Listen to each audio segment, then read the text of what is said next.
Look Just out. a few random ones have escaped.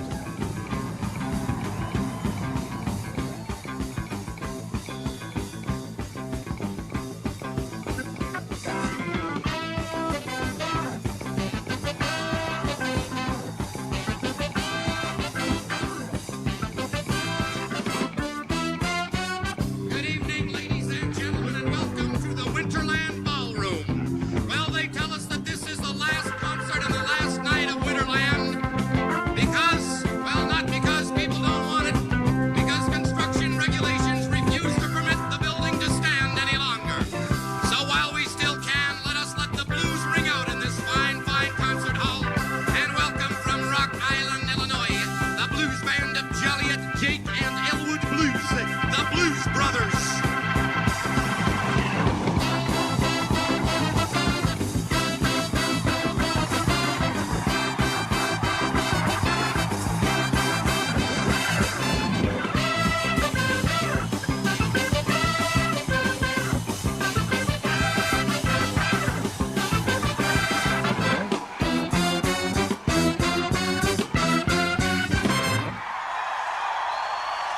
Good afternoon, ladies and gentlemen. This is Gigaohm Biological, a high-resistance, low-noise information brief brought to you by a biologist. The first opening song, just to get everybody on board, make sure you can notify everybody gets a chance to get the email, and then we'll get started. This one goes out to Nate. Why aren't you playing?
What a fun question in the chat. The title of the song is actually SRV, and that is a song from Eric Johnson on the Venus Isle album. I believe that's That's the one of the earliest albums, but I'm not sure exactly where that lies in the discography. But it's actually the name of the song is SRV. That's a pretty good call there. Nice work. Let's just get this going.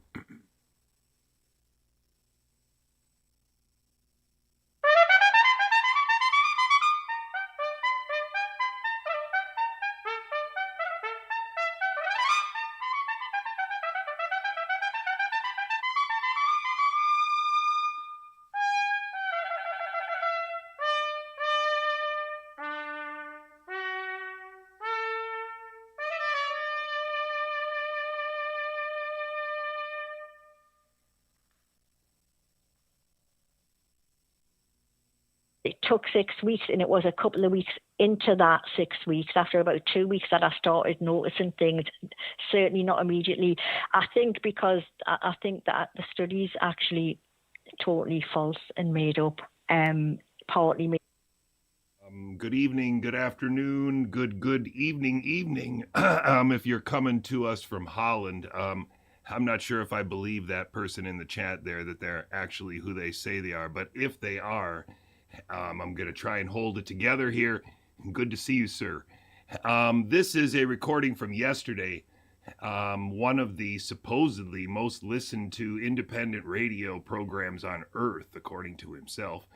This guy's name Richie Allen. I don't know a lot about him because Paula sent me this recording and the links yesterday via email, and I'm still following up on it. And I didn't really understand what was happening. Paula sends me stuff sometimes, and sometimes it takes me a little while to get through it because there's other emails, and Paula gets buried just like everybody else does.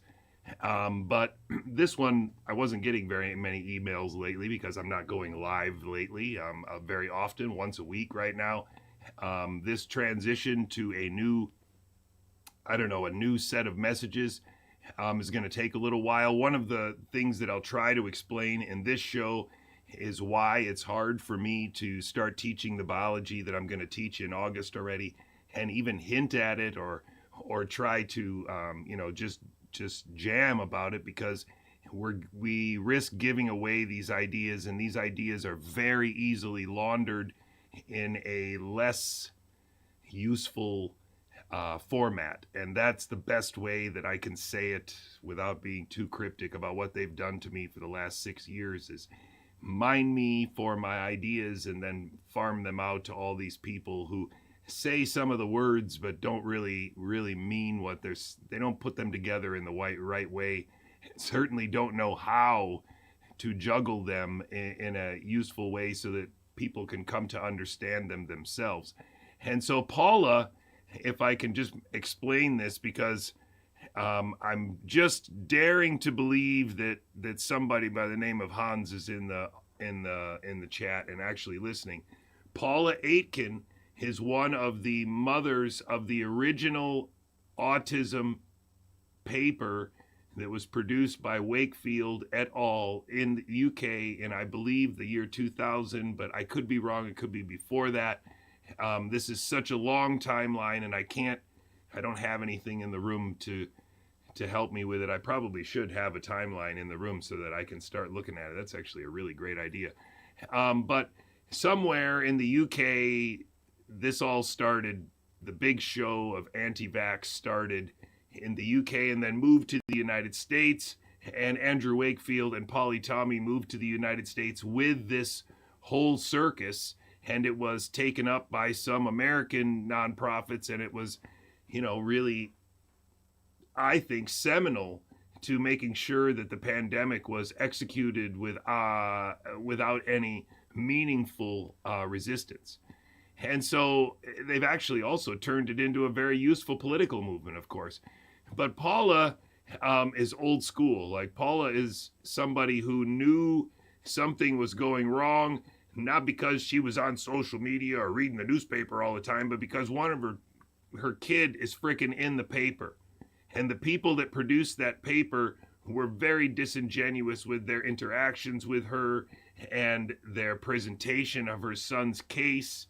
And she believes also disingenuous even about their own concern about her family and her son. And in this interview, it is actually shocking what she gets out of her mouth. Like, I mean, she must be I know she watches my show a lot. She doesn't watch every program that I produce, but she does watch. I get emails from her every once in a while. They're always very sweet, very short. But it was very surprising to hear that she had put herself out on the line again. Like, I don't know. When you hear what she says and who she apparently said it to, it's pretty extraordinary. No one else has ever, in this whole narrative, this whole theater, has ever stuck their neck out like this for me. I've never met this woman. She was on a live stream with me one time when I interviewed her. That's it. The rest of the time, it's been emails. And so for me, this is pretty extraordinary. It's moving. So I'm going to start it over again. I'm just basically cutting into the interview. I'm going to do the interview at the end of the show here, or in the middle for the main part of the show. But first, I just want to hit the, see you, hear you, have you here. Hello. I'm almost speaking in Dutch here in my head. Have you hear the meat of this amazing. I mean, Paula is just amazing what she did for me and my family. I don't know if it's going to matter at all because, of course, this whole social media landscape is completely controlled. But it's more than I've seen as forward progress in many, many years. Is quite frankly, it's shocking. Made up, and Oh yeah, so I was going to lead up to this. She is starting off in this by saying that her son deteriorated over the course of 6 weeks, and the deterioration that she noted occurred before the kid ever had vaccines. It was actually first antibiotics that cued it off and started the GI problems and whatever. And so she believes that was just completely omitted from her son's case to make him fit into this autism story about getting an MMR vaccine and then having all this dysregulation of the GI tract, when she told them repeatedly that the dysregulation of his GI tract or his microbiome or whatever you believe it is, having diarrhea, that she's shitting against the walls, can't control himself, banging his head against the walls in pain, that occurred before his MMR vaccine. So it's pretty bad. So she says, about 6 weeks. That's where she's starting off here. And again, like I said, we're going to listen to the whole thing, and you can listen to the whole thing. It's very easy because it's the last episode he did on the 29th of April. There might be a April 30th episode, but then the episode before the latest one will be this one. This is some claim now. So, and by the way, I'm not saying I don't believe you. Wakefield came on with me and he told me he was an honest broker. I'll start it over. It's not really that much more than that, but just so that it's continuing. And you need practice, at least I need practice, shifting gears to hear Paula's accent, because it's beautiful and it's also very, you have to really shift. For me, you have to really shift into it, especially if you get into the middle of a sentence like I'm dropping you in here. It took 6 weeks, and it was a couple of weeks into that 6 weeks, after about 2 weeks, that I started noticing things, certainly not immediately.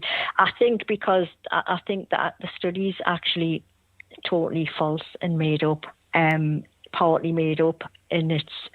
Now, this is some claim now. So, and by the way, I'm not saying I don't believe you. Wakefield came on with me and he told me he was an honest broker, and I looked at these cases and I saw a link and yada yada.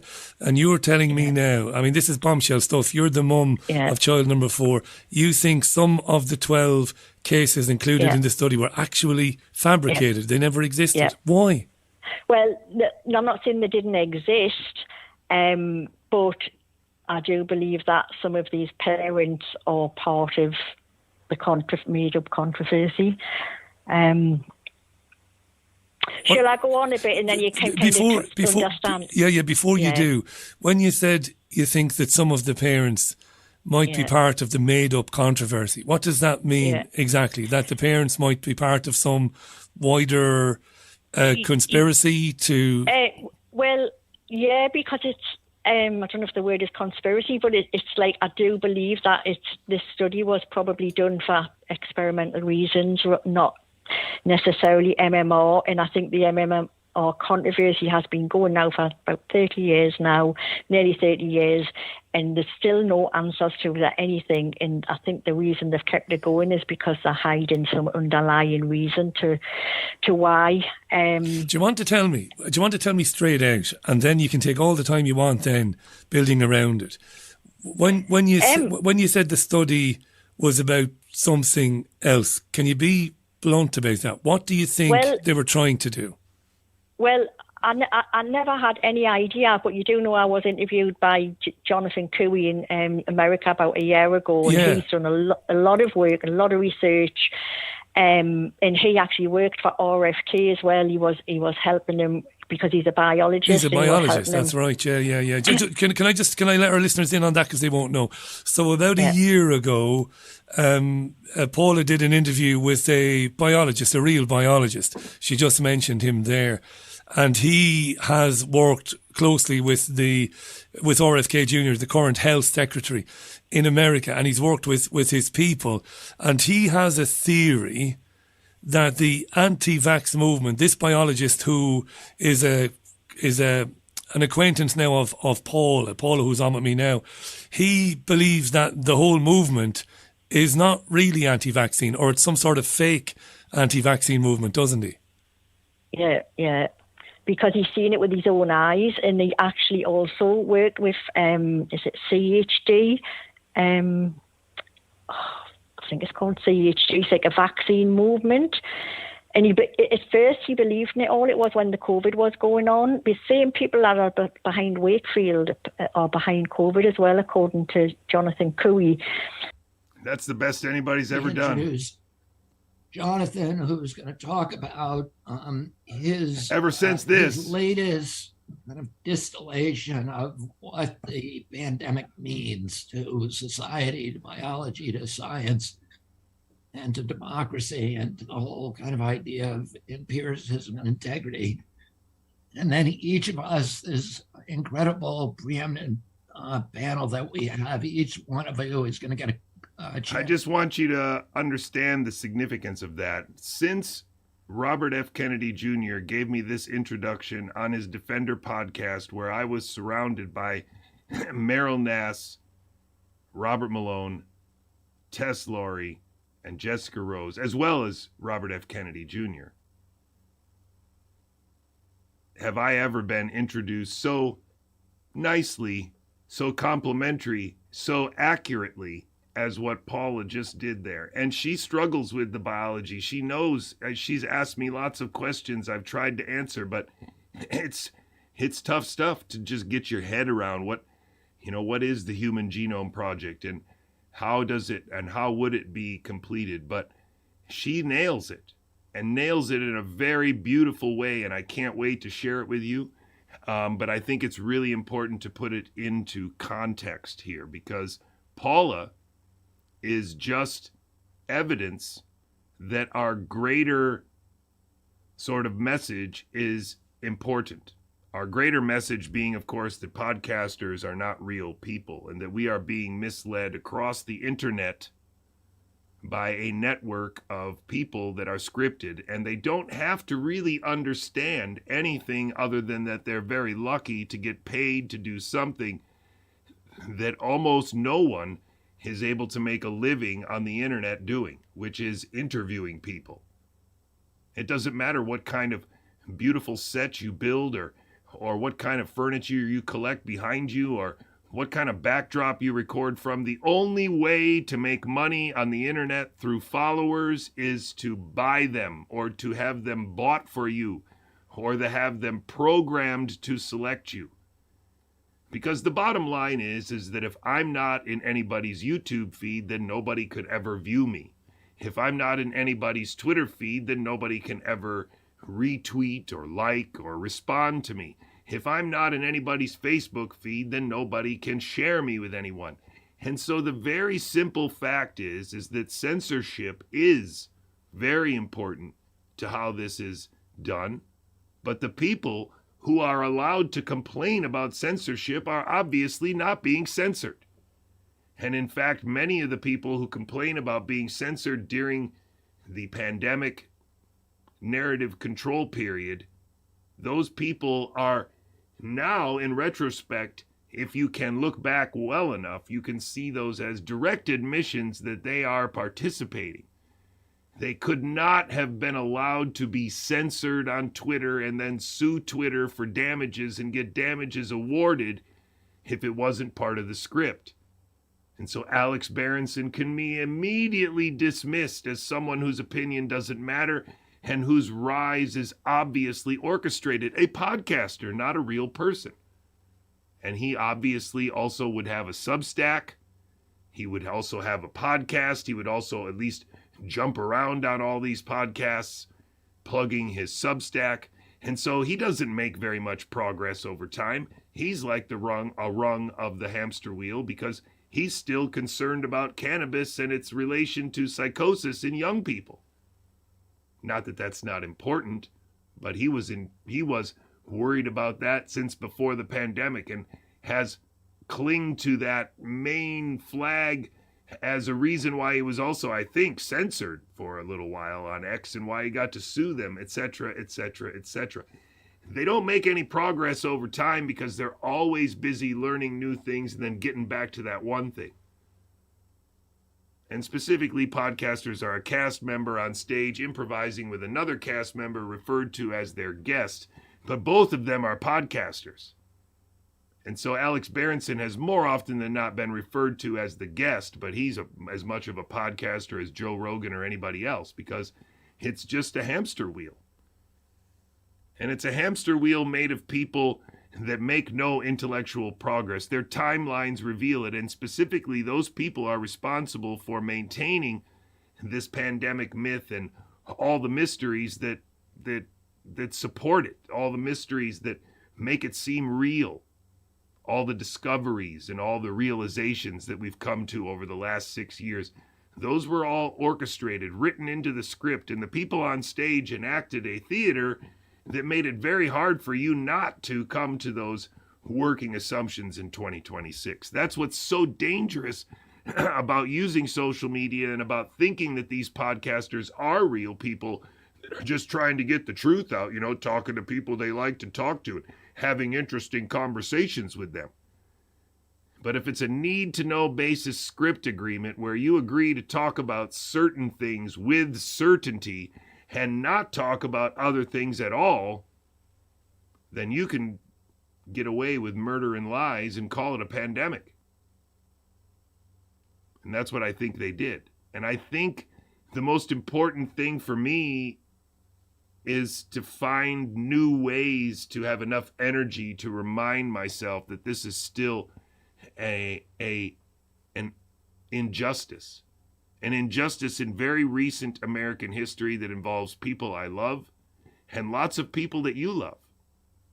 More importantly, it involves a lot of murder and lies about how people died and making money and making Substacks and locals and subscribers and donations and nonprofit organizations that don't make any progress because they all agreed to help manage the population pyramid with murder and lies. That's really what happened. And another way that I've said it for many years is that weaponized piles of money have placed scripted acolytes on social media. They argue about stuff. They ask questions and find answers.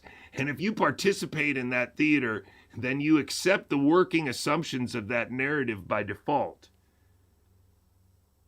And when some things are true and everything sort of seems to line up and suddenly everybody's admitting to that there were chemtrails, the only logical assumption is that I guess David Icke is right and they're all really reptilians in disguise. And that's the point,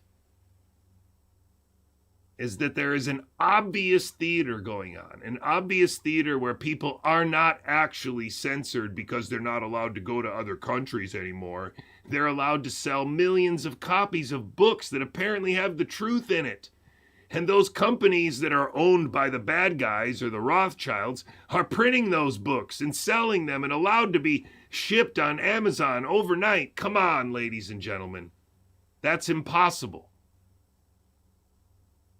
That's impossible if you're going to believe that the bankers, the Rothschild dynasty, whatever are controlling the world, then how is it possible that we can see exactly how much money all of these people are getting from their donors every year? Is that really how it works? I think there are a lot of questions that need to be answered, but the point being that as long as you think that social media is a place where, you can go and wage war or fight a battle or man the walls or whatever it is that people do on social media, you are absolutely mistaken. The best case scenario is that the good ideas, the clever little anecdotes and the sharp little observations that you make will be taken by somebody else who's paid to make observations that they don't even make. And they're going to seem really smart, and you're going to say, hey, you know what? I thought of that the other day, but it's in your Facebook feed with one of these dumbasses saying it on their podcast. That's exactly how this works. It's exactly the reason why, for example, Twitter started with only 140 characters, because the machine learning algorithm, the large language model that they were training, needed a limit on characters. And so we who participated in this willingly provided logical and thought out, very short and concise thoughts for the AI to work with. And when they had gotten to the point where they thought that the machine learning algorithm had gotten pretty far with that, then they could make us pay to play more characters. Isn't that great? And edit them so you can help the AI if you make a mistake. It's not any different than the verify that you're human, click on all the bicycles, but it's much worse when you're teaching a machine learning algorithm to write, clever language. But that's how it's done. They are military programs, military software. This is not stuff that was invented by these entrepreneurs in Silicon Valley. Stop lying! That's ridiculous. And so pandemics, COVID gain of function, autism spectrum disorder, the absolute ridiculous nature of that ridiculous a-specific term that means absolutely nothing, and as they keep adding more things to that spectrum, it means less and less all the time. Not that dissimilar to all these other things that they do and move the goals and move the goalposts, whatever people say. It's all one set of mythologies that everybody on stage kind of understands, in the sense of what they can talk about, what questions are important, and what things they just don't say.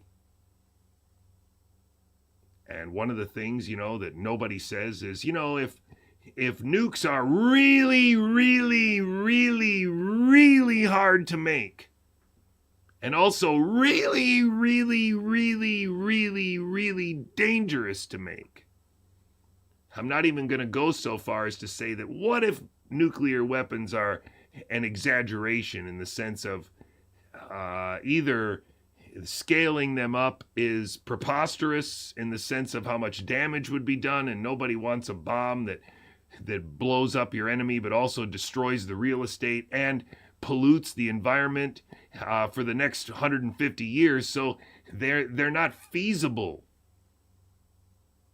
I mean, so even if you believe the physics of nuclear bombs are such that if you shot your arsenal of nuclear weapons at your adversary and some of them landed, chances are the consequences of planetary whatever, global winter, some shit like that. Do you see? So they can do worldwide damage, but I guess they're really easy to make, or they're not really easy to make, or I think it's about something else, ladies and gentlemen. I think it is definitely about something else. I just don't know really what it is, but I know that people are paid to say certain shit and not to say other shit. It's that simple. And everybody that's in your feed, everybody that comes at it with a pre-accepted notion of Obama and Trump and Musk and Thiel and Bezos and Zuckerberg and Palmer, or even a subset of those people being very smart, very successful. Peter Thiel is very successful. Jeff Bezos is very successful. Mark Zuckerberg is a genius. These are all myths that are sustained by everybody on stage. They all sustain it. They have to. And that's the point. That's exactly how it works. And once you realize that all of this stuff has been generated by these people on stage, then what's true, it becomes, really necessary to do chemistry, physics, biology, basic things.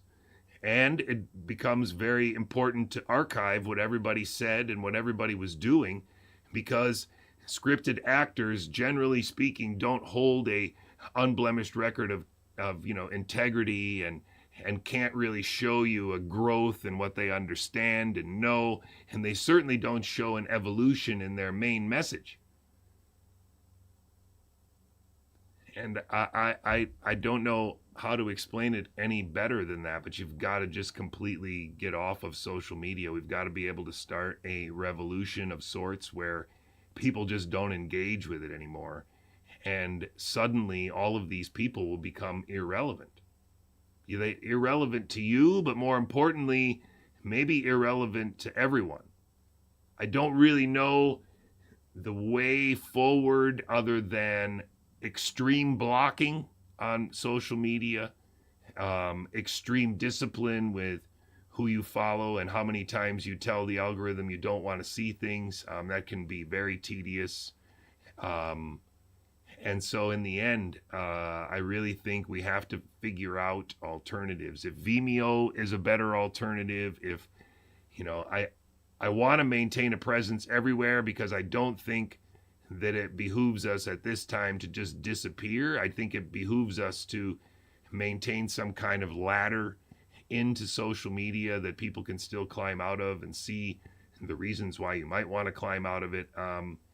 But it's frustrating, right? I can't get PeerTube on my television. I can get it on my my iPad, which means I can throw it onto my Apple TV, but I can't put it. You can't put it on a Google television. You can't put it on your desktop. You can put it on your phone. So I don't know. There's just a lot of shortcomings yet. But we're gonna try and figure it out. I am going to teach a course in August 21st, 2nd, 3rd will be a party. I'm just going to spoil it right now. August 23rd is actually our 10-year anniversary of moving to the United States.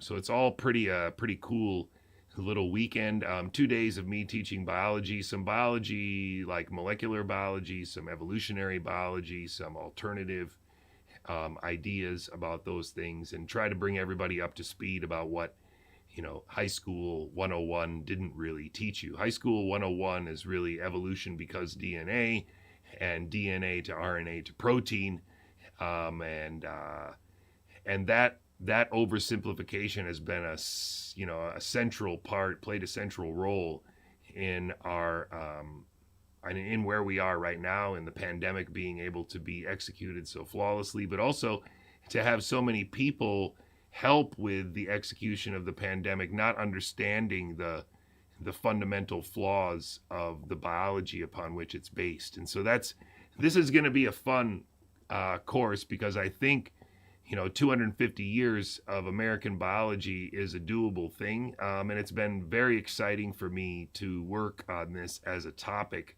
while having this recent 6 years of experience running in the background. So I'm wasting an awful lot of time here. But I do want to put this all into frame. I was talking about PeerTube. It's an app. You can download it. It works really well on small devices like phones and iPads. I only have familiarity with the Apple side of things here. I do have, now I think of it, I do have an Android phone. I could put it on there too, just to see how it runs.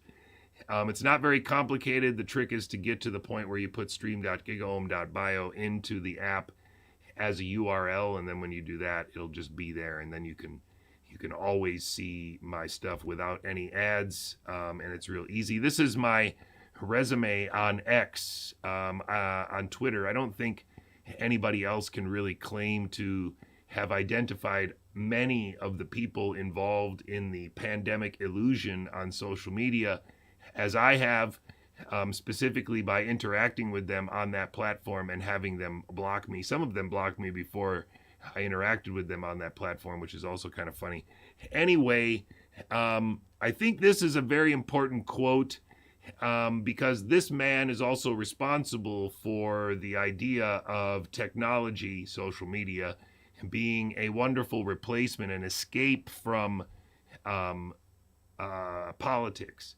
And this man in 2019, right before the pandemic, was talking about academic biology, academic science, physics, chemistry, not so much, but biology and physics, that people can exaggerate, and people are so specialized that there's not really anybody around willing to critique anybody else.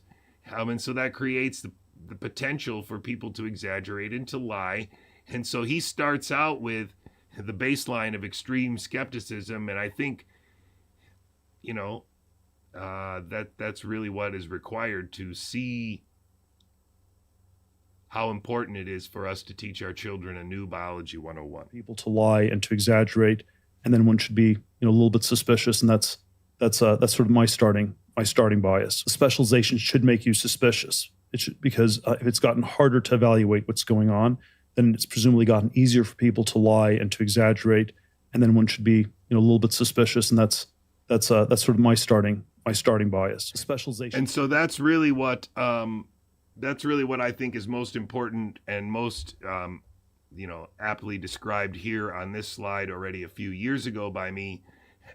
They basically just don't need to say murder. If they are scripted not to call it murder, if they are scripted to say protocols over and over again, but then to say ventilators or, remdesivir, then they're not really mentioning the fundamental illusion.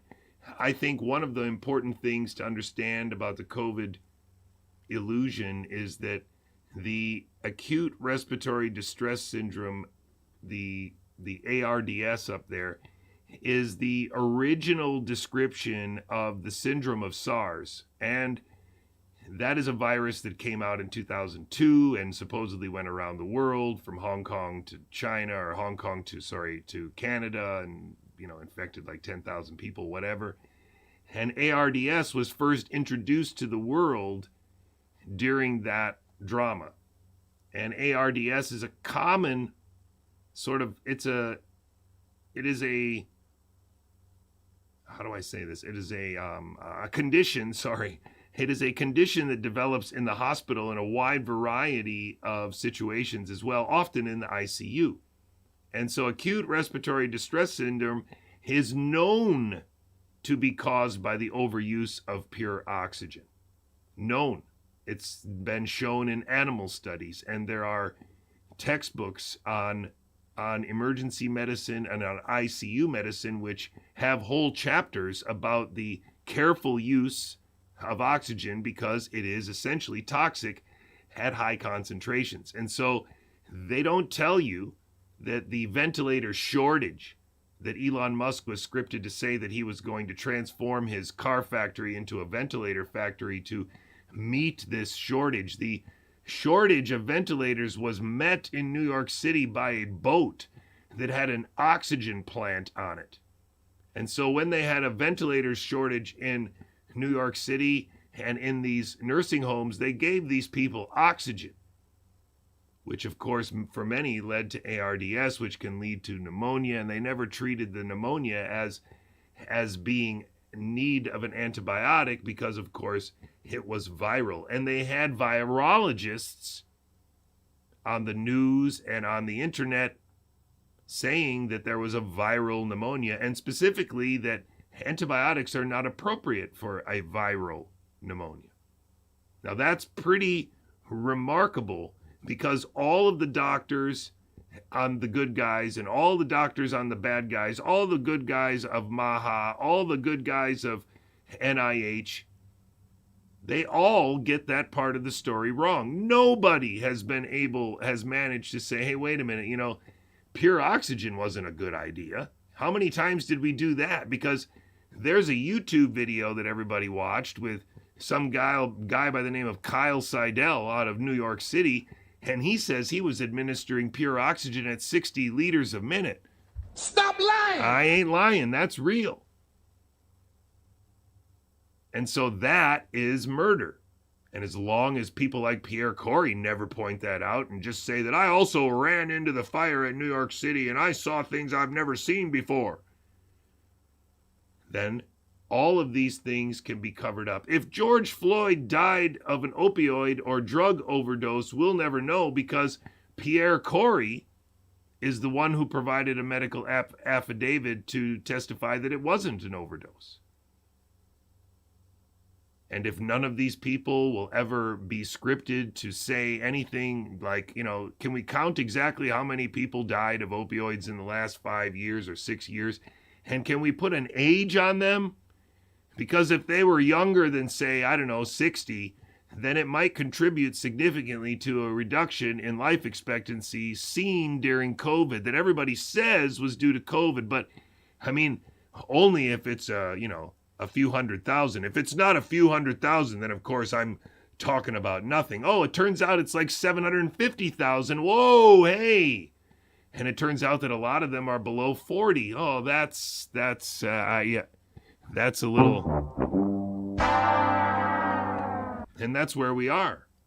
Because all of these people on all sides of the podcast, Lollapalooza of liars, have been scripted specifically to never say anything about supplementary oxygen. Even people who have been funded or provided lawyers so that they could sue on behalf of their dead daughters were scripted not to say supplementary oxygen, not to talk about a lack of antibiotic use, not to talk about the multi-year opioid crisis contributing to an illusion that COVID affected everyone, when of course it did not.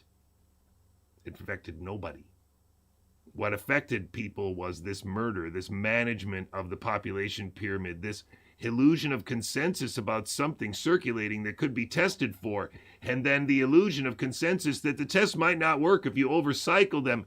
That's what every single person on Earth believes is true right now, because social media is that spectacular of a military tool. It's a weapon. And so nobody on any side of the narrative has explained why PCR is a fraud, but also very useful on the academic bench and in the pharmaceutical industry and in medicine. Do not mention injection versus ingestion, and certainly don't mention the site of injection being important relative to the, arrangement of the immune system. And certainly do not mention population pyramids. These are graphs which display the age and sex distribution in a population to see whether or not, there's more kids than old people. Because the consequences of there being more old people than kids are pretty complex.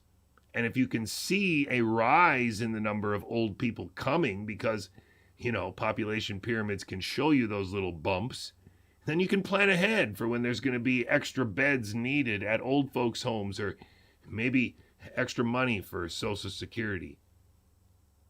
And so, without a doubt, all of these people have also been scripted to never use population pyramids to describe the situation as being potentially different country by country, even if they've been told to say that, COVID affects old people more than it affects young people. Well, then we better look to the population pyramid to see if any countries were especially vulnerable to COVID because they had an overabundance of old people. But nobody ever did that.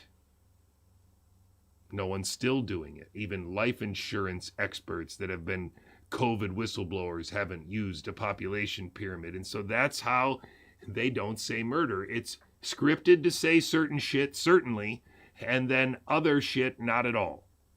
It's really very simple.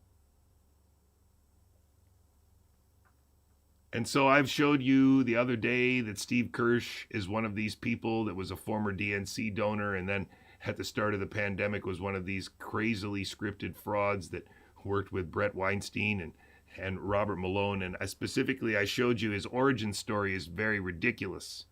His origin story has something to do with the fact that he was a computer geek who grew up in... And had a fairly normal childhood, I guess. I was a little bit interested in computers, I'd say, at an early age. So in 6th grade in elementary school, we had a computer called Programmer 101. And so we were very fortunate in being able to have a school. It was a public school. And we were able to get one of these Programmer 101s. And I was in 6th grade. And I just was fascinated by it. So it's the equivalent of a programmable calculator today. But back in those days, this is 1960s, mid-60s, that was pretty hot stuff. Pretty hot stuff. In fact, he claims that his public school had a Programmer 101 for him to fool around with, even though at the time it was priced equivalent to $32,000 a unit and only 44,000 units were made. It only went into production in 1965. And what's really important to understand is that this doesn't mean that next to the desk was a Commodore 64 or an Amiga or, Apple IIgs or something like that. This is 1965, so this is when he was in 6th grade. Now the interviewer is going to ask him, well, what did you do when you were a kid? And he's going to say, I was into computers. And that is bullshit. He actually didn't expect to get asked that question again. Just because you were into this one Programmer 101, that can't be all you ever did as a kid. So the guy's persistent, and this dude admits it. It's just a lie. It's a bald-faced lie that is scripted with this thing that, it's at the right timeline. Maybe I can use this thing to talk about how smart I am. Okay, yeah, use that. I'll say, in the 60s. What did you do for fun as a kid? For fun? I was pretty into schoolwork and making sure I got good grades, so I'd be studying a lot. But for fun, I'd be into computers in my early days. In my early days, I would be into computers. I sped that up so that it doesn't sound so bad. If you watch the original video at regular speed, you can hear him plain as day lying because he did not want a second question about what he just told you what he did when he was a kid. In 6th grade, I was playing with the Ovelletta Programmer 101. It was really the shit back then. I was at a cool school. We were lucky enough to have one. Yeah, but what else did you do as a kid? No, I was into computers. Oh my gosh, come on. And this guy has a nonprofit that takes donations from conservative people to be a vaccine safety research foundation and does a podcast every week where he asks people to donate to his Substack. He's probably pulled in several $1 million. He's been on stage with some of these people enacting this drama, and it's pretty gross. This is just one of the people, just one of the many people in this clown show that unfortunately for my family, I'm the witness to it. I can't let it go. I can't let it go. I can't stop saying that it's really weird that Robert F. Kennedy Jr.'s best friend and personal provider of security is also the personal provider of security for Jeff Bezos. They don't know just who the coinky dink that is. That the lawyer for ICANN being a nonprofit organization, at least partially funded by a billionaire who moved to the United States who used to work for the largest private investment firm in the world that nobody mentions called Lazard. Anyway, they hired a lawyer named Aaron Siri, who also was a successful contributor to several 9/11 cases where, people sued for insurance or something like that after the buildings blew up or something. And then he also clerked for the Israeli Supreme Court Justice Chief in Israel. But, that's just a job you can get on Indeed, or, you can apply for the ad that they put in the Chicago Tribune. You just got to know where to look. I could tell you about these two people who have been working together since Anthrax. She was a blogger before blogging was cool. She's in a video about Anthrax where she's got black hair. She's been doing this for many, many, many years, kind of providing the controlled opposition to anthrax vaccines so that potentially the transition could be made and justified to move to genetic vaccines because the old anthrax vaccine's so nasty. But I didn't even do any work on that. That's my friend Mark Kulak. I just know Meryl Nass from working with these people who are all part of the anti-vax show. And it is a very, very much a nasty show. Mary Holland is a fraud that has been on the Democracy Now! Program, the likely Indian influence front, because they just always have Indian guests. They have an Indian front lady who's been there as long as the organization has existed. They always put Ro Khanna on, and it just feels very ugly at this point that it's all one kind of malevolent show. I don't know why there are so many Indian people. I don't think it's India. Although it could be. How would I know? I'm just in the back of my garage in Pittsburgh. I'm just trying to, if I had pictures up on the wall, there would be a lot of pictures of Indian people, and not all of them have been here for multiple generations. I know there is a difference, right? There's a difference between somebody who wasn't born in the United States and did all of his academic work, undergraduate, graduate work, MD work, and all of his professorial work at Stanford is not the same as a kid who, I don't know, grows up in Chicago and goes to school in Chicago and marries in Chicago and has kids in Chicago and teaches in Chicago public schools and raises kids in Chicago. That's a little different than that. And so for me, it is a little bit about how long have your kids lived on this dirt, and if you are the kid of a kid whose kids lived on this dirt, it means something, as opposed to, being a person who was born somewhere else and whose parents were born somewhere else and whose parents were born somewhere else. It's just different. And right now in this world, it does matter. I hate to say it, but it does matter. And the main reason why it matters is because I don't have anything else. So for me and my family and my kids, there's a certain, America is either something or it's nothing. And I think that America is a bunch of mudbloods who have been tricked into believing that they're white or they're black or they're Mexican or Hispanic or Pacific Islander or whatever bullshit they are using on job applications now. And in reality, all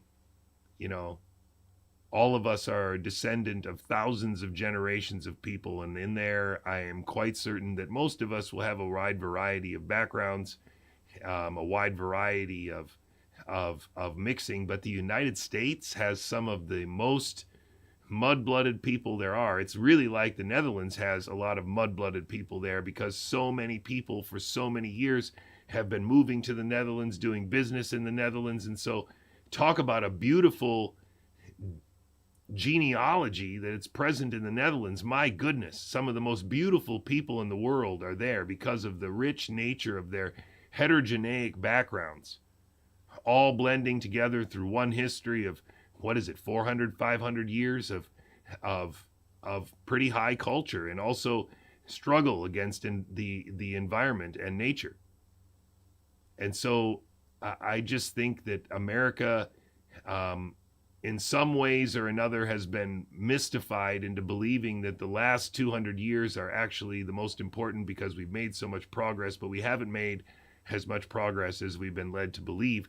These people, for example, have made no progress in the 15 years that they've been supposedly trying to get the truth out about something. What is the truth that they are trying to get out? Just try to think about it from a realistic perspective. What would you say is the truth that Aaron Siri's trying to get out? His book is called Vaccines, Amen. So the truth is that people think of vaccines or believe in vaccines like a religion? Is that really the message from the lawyer?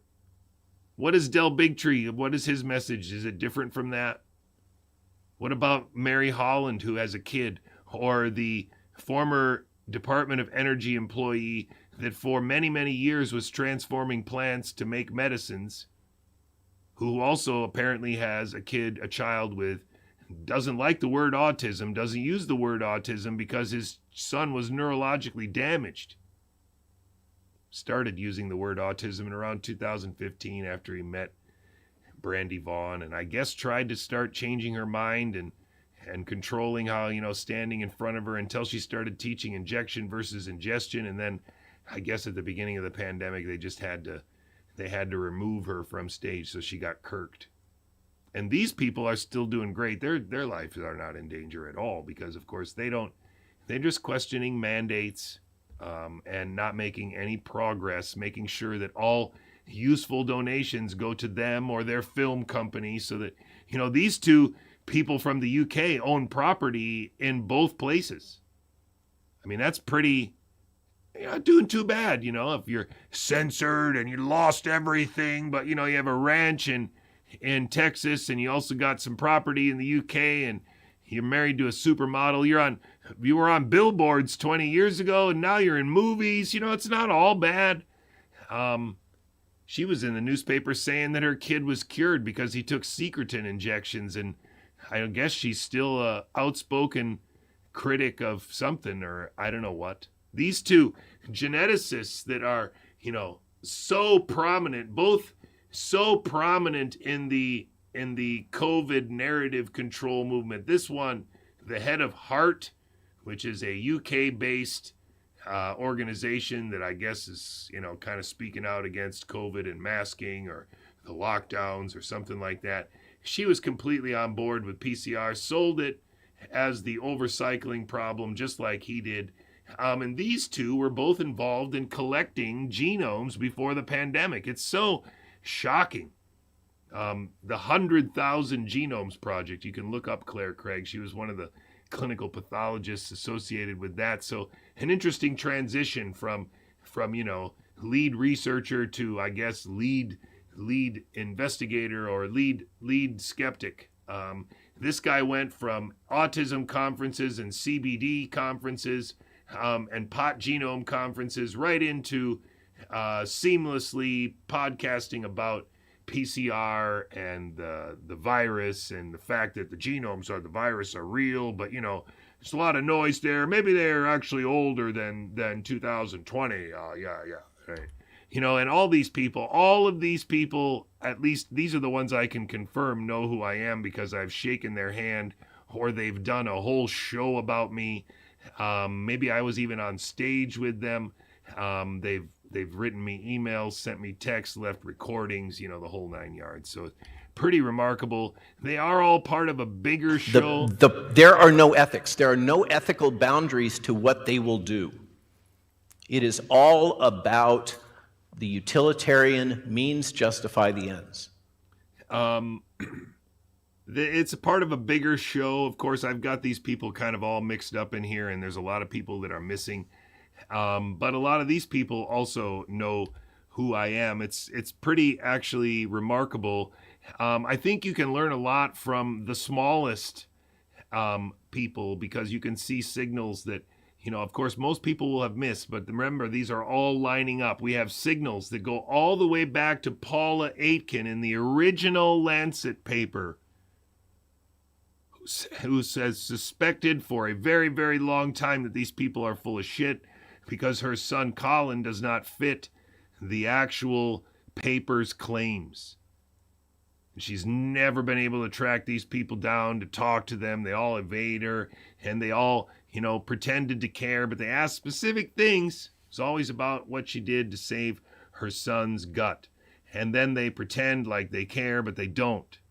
She actually even told me, I believe, that one of these guys, Sheridan, I'm going to miss that name, Sheldon maybe, wrote a book about it, about the nutrition and autism, and it was mostly the stuff that he gleaned off of talking to her. So again, laundering ideas is what this cast of characters does. And I don't know who's at the table orchestrating the adjustment of the script, but most or all of the script and its talking points are already written in advance, especially the parts about you just don't say these things.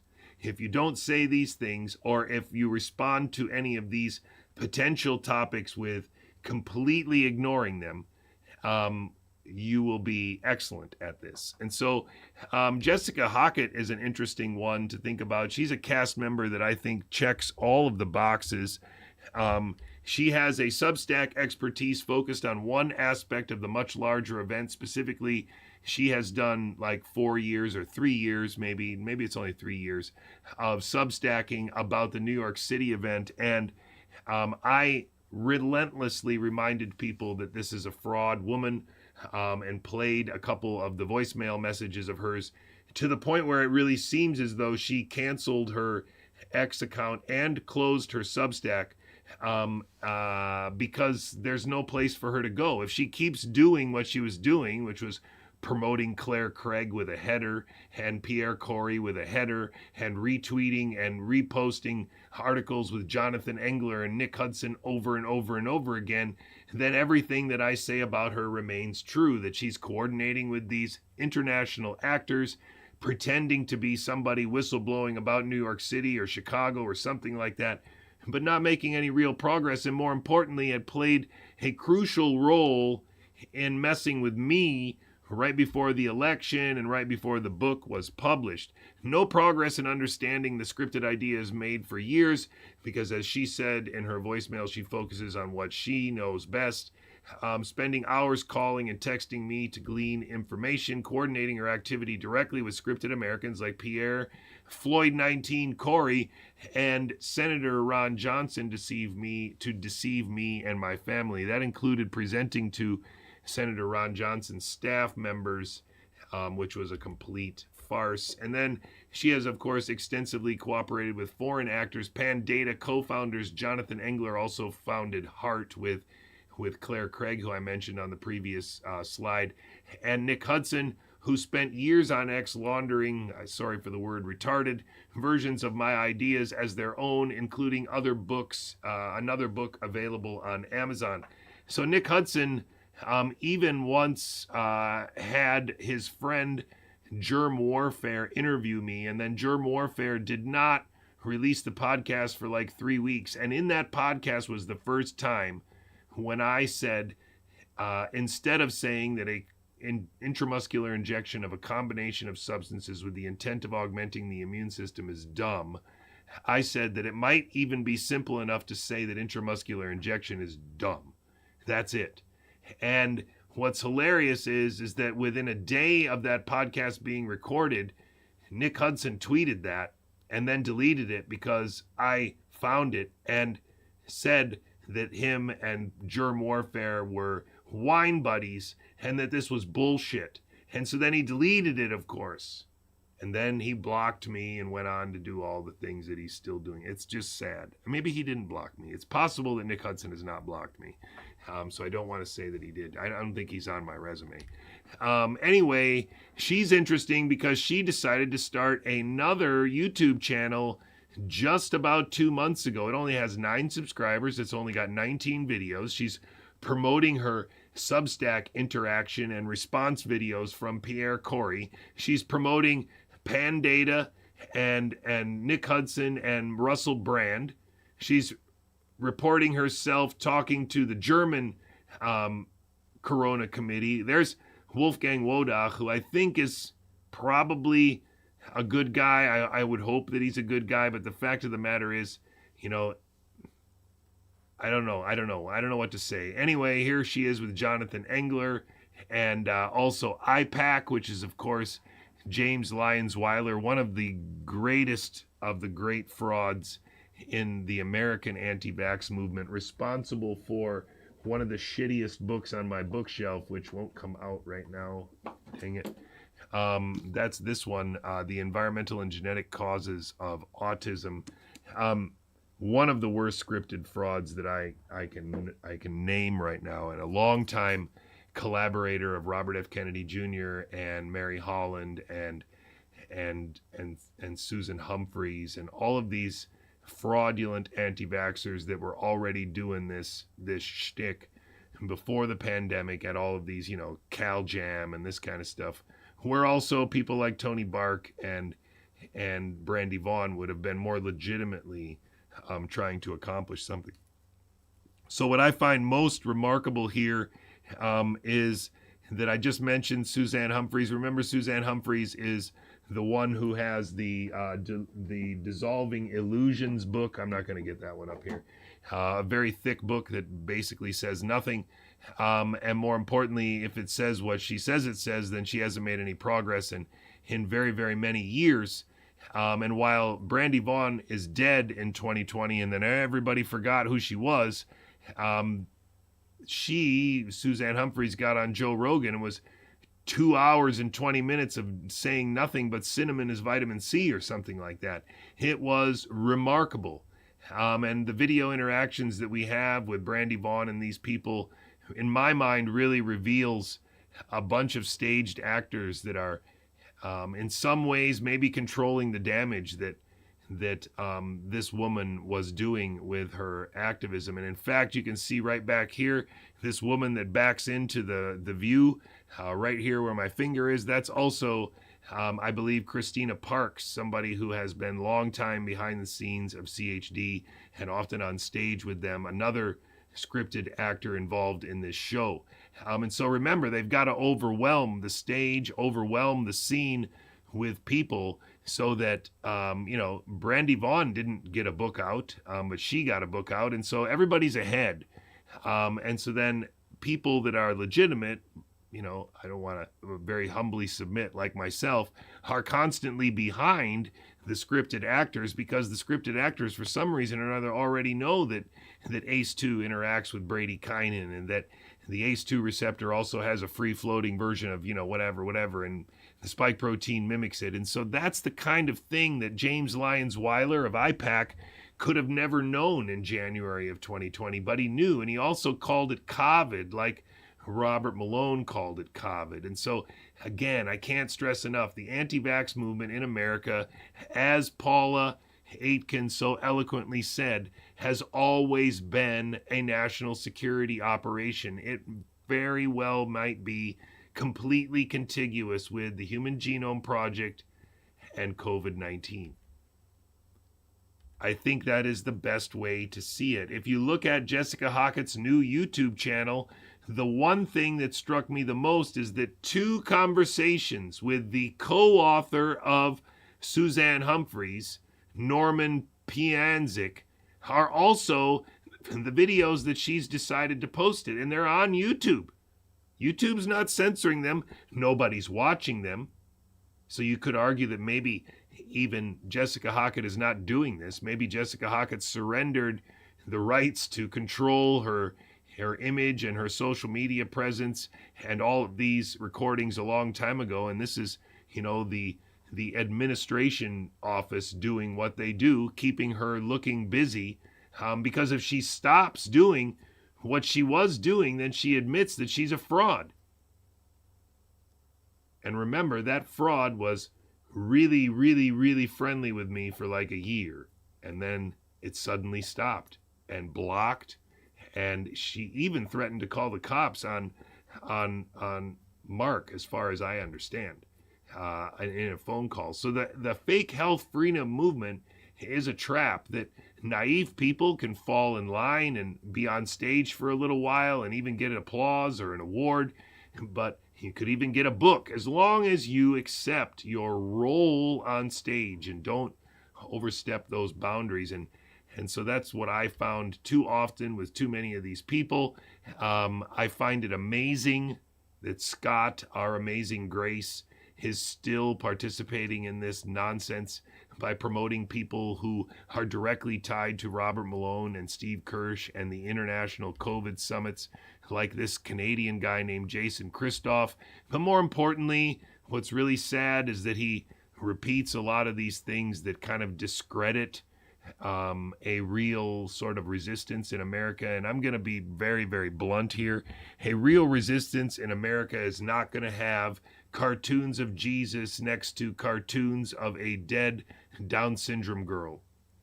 A useful resistance in America, really talking about medical murder, is not going to have a cartoon Jesus in its billboards. It's just not. And I don't think that this is the way I don't think it is the way to focus on this one girl as an example, because the whole case was blown by the lawyers that he got from Brownstone and CHD. And that's the reality of it. The whole case was litigated on the idea that certain rights or certain, things were violated. It was not litigated on the protocol being, from a doctor's perspective, dumb. If they had put a gasoline IV and started an IV drip of gasoline the moment that she came into the hospital, you wouldn't be arguing that your right to, treatment or whatever was violated. You would argue that they killed her. And he never argued that. I don't think he ever actually argued that, even though he might say that on his podcast or write it. And that's why he manages 2 websites that look like this. Who's going to stumble upon truecovidfacts.org and go, oh, wow, finally I found the truth? Who's going to stumble on this and say, wow, thank goodness I can finally see the truth because the memory of grace? It's just awful what they are doing right now. But it is absolutely contiguous with what got Polly Tommy on 80 billboards in the UK swaying votes for autism awareness in 2000.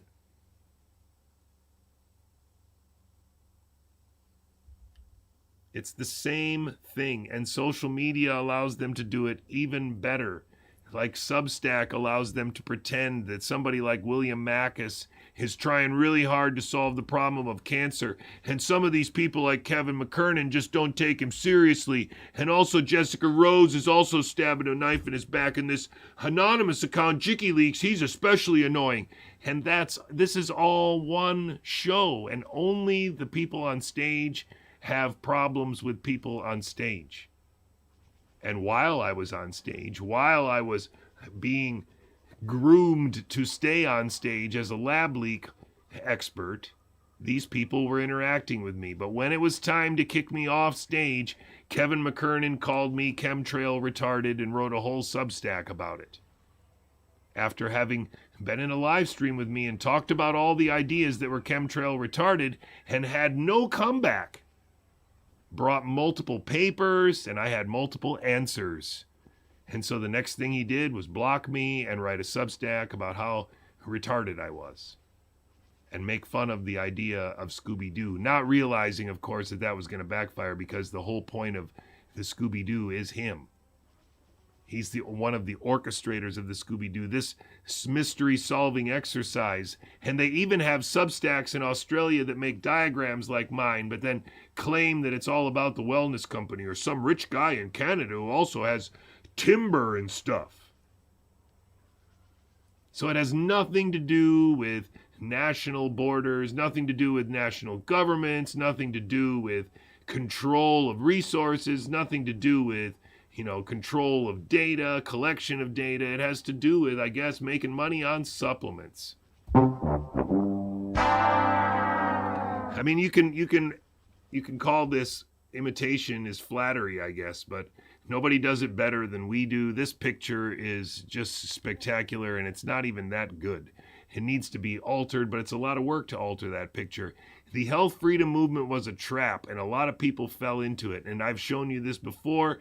The media hub of Maha has like 12,000 subscribers, and they promote all of these people endlessly, but there's no views. 98 views, 357 views. Nobody's watching these videos. Now, did you know that there was a similar thing in Canada, a similar thing in Australia? The Health Alliance Australia. Look at these graphics. Look at this color scheme. Look at how many subscribers they have. 941 followers on Rumble. Maybe on YouTube they're doing better. Oh no. 1,500 subscribers for 30 videos. And the videos that they have pinned at the top, 2 of them are Kevin McCairn. One of them is Dr. Joe Lee and the string theory. Stop lying! No, it's really there. There's Richard Fleming. You can see it, right? You can see the absolute ridiculousness of there being a James Giordano presentation in the same week as Kevin McCairn and Joe Lee and Richard Fleming. What in the hell is going on here, ladies and gentlemen, other than a national security operation that extends borders and replicates this bullshit across borders and allows these actors to be represented? Look at this. You can't make this up. And that's why it's important to understand that Wakefield was in front of the U.S. Congress in the year 2000, and so was Paul Offit. And Paul Offit is not retired at 70, whatever he is, but he's still working, and working a lot, writing a Substack or allowing a chatbot or administrator to do it, and interacting on social media or being portrayed as having interacted on social media with Aaron Seery and Kevin McKernan. And the interaction is identical for the last 15 years. No placebo double-blind control trials. Placebo double-blind control trials, that's unethical. And here's little Kevin McKernan, podcast hero, pot genome expert, coming in with the, I hope you don't throw the baby out with the bathwater. Maybe it's just the lipid nanoparticle and RNA is fine. And he's still arguing that today. He's still arguing that the mRNA might be fine. It's just that it was contaminated. As if Paul Offit and Aaron Seery and Kevin McKernan couldn't have done the research necessary to know that that contamination was going to be there. Everybody knew it was going to be there. You can't isolate DNA from RNA using the standard manufacturing process of anion exchange chromatography that's used to clean up the nucleic acids from a protein biologic. You know, the main output of a lot of pharmaceutical manufacturers that switch that production line to produce mRNA by simply stopping one step short. And they could not fully purify the endotoxins. They couldn't purify the DNA, and they went with it anyway, and these people were scripted not to get there until it was time. That's why Kevin McKernan was on podcast after podcast after podcast in 2020 just saying that the RNA has a little tail here in this graph, and that means that there's some little RNAs that are in there. There's some contamination, so it's not great, but, you know, it'll be fine. Not talking about, you know, what all these little RNAs can do. And again, remember, that's one step. Then it was going to be DNA. Then it was going to be SV40. And then some people were going to be scripted to say that SV40 is a virus. And then the Health and Human Health and Human Services Secretary would be scripted to say that SV40 is a virus that was engineered in a lab, maybe in New Orleans, and it causes cancer. It's the most carcinogenic thing on earth or something. It's all one malevolent show, but these actors have been at it for a long time.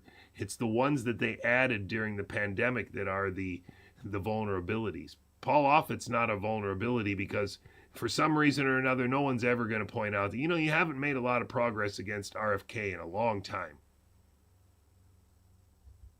Because that's part of the show. They have made no progress for more than 2 decades, actually. And Mary Holland is right in there, you know. The argument about William Thompson is right in there. And I hate to say it, but Kevin McKernan was interacting with me on stage until he was told not to. Then he blocked me and started saying all kinds of terrible things, kind of, sort of, you know, watered down versions of my ideas, claiming that I said they put the thing everywhere and they put it everywhere and clones are everywhere. And how is that any better than just making a virus and letting it go? And those are all dumb arguments. They were all dumb and they remain dumb. And I continued to just talk about how dumb they were. And then he blocked me and stopped talking about me completely. And that's where we are right now. If anybody can find him talking about me again, he's still not going to be talking about intramuscular injection as being biologically ridiculous. He's not going to be talking about population pyramids and about how they saw this rise in all-cause mortality coming. He's not going to be talking about how Andrew Wakefield is probably full of shit because Paula Aitken's got a kid. He's going to try and say that Jay's a liar, he's salty, or he's mad, or he's sad, or he's whatever. He's not going to talk about any of the ideas that we start the show with, that podcasters are fake, that intramuscular injection is dumb, the population pyramids are real, RNA cannot pandemic. And they will continue to do this as long as they can because it's one coordinated cast. They replaced the Wuhan cover-up with some book written by Sonia Elijah, and that's all just one ridiculous show. And I am saying it. This man right here, who claims to have been a former research and development director of the Human Genome Project, a colleague of Mark Lander and Francis Collins and Craig Ventnor, this guy is a fraud. And he is the exact same kind of fraud as this Sabine Hassenfelder and exactly the same kind of fraud as Alex Jones. And if anything, he's closer to Alex Jones than he is to this Sabine Hassenfelder. Sabine might, at least 50% of her videos might be genuinely her trying to say something. That guy, obviously, this guy, obviously. That's how bad it is in America right now. And if you, in the rest of the free world, have seen this guy as a hero, then it's as bad for you as it is for us here in America, because that's an illusion. And the vast majority of Americans don't know who the hell this guy is. The vast majority of Americans know who he is. They don't know who that is. And that's how scary it is. They don't know who Robert Malone is. They don't know who Mary Holland is. And all of the conservative people that have been herded like cats watching silly podcasts like Doc Malik, who only started a podcast in 2023 after speaking out in 2022. Here he is yesterday hosting this fraud who used to work for the Bush administration, who claims to be a whistleblower on $21 trillion. Listen to this bullshit. The National Museum in Edinburgh. And I'm walking down. I should tell you, I had the most amazing time in Edinburgh. I'm walking through the museum and suddenly I have a feeling. It's like, and I turn and it's right there, because they have it up on like the second, in this huge hall, and they have it up in the equivalent of the second floor. And it was just like, it was beautiful. It was calling. It was calling you. It was calling you. Yeah, it was calling me. It was absolutely calling me. Now listen very specifically to how our friend Doc Malik starts this. Very similar to how I challenged Jamie Andrews to say, well, after all this work, you must have an elevator pitch, right? And then his elevator pitch was that all science is bullshit because all tests measure voltage. No, all tests measure charge.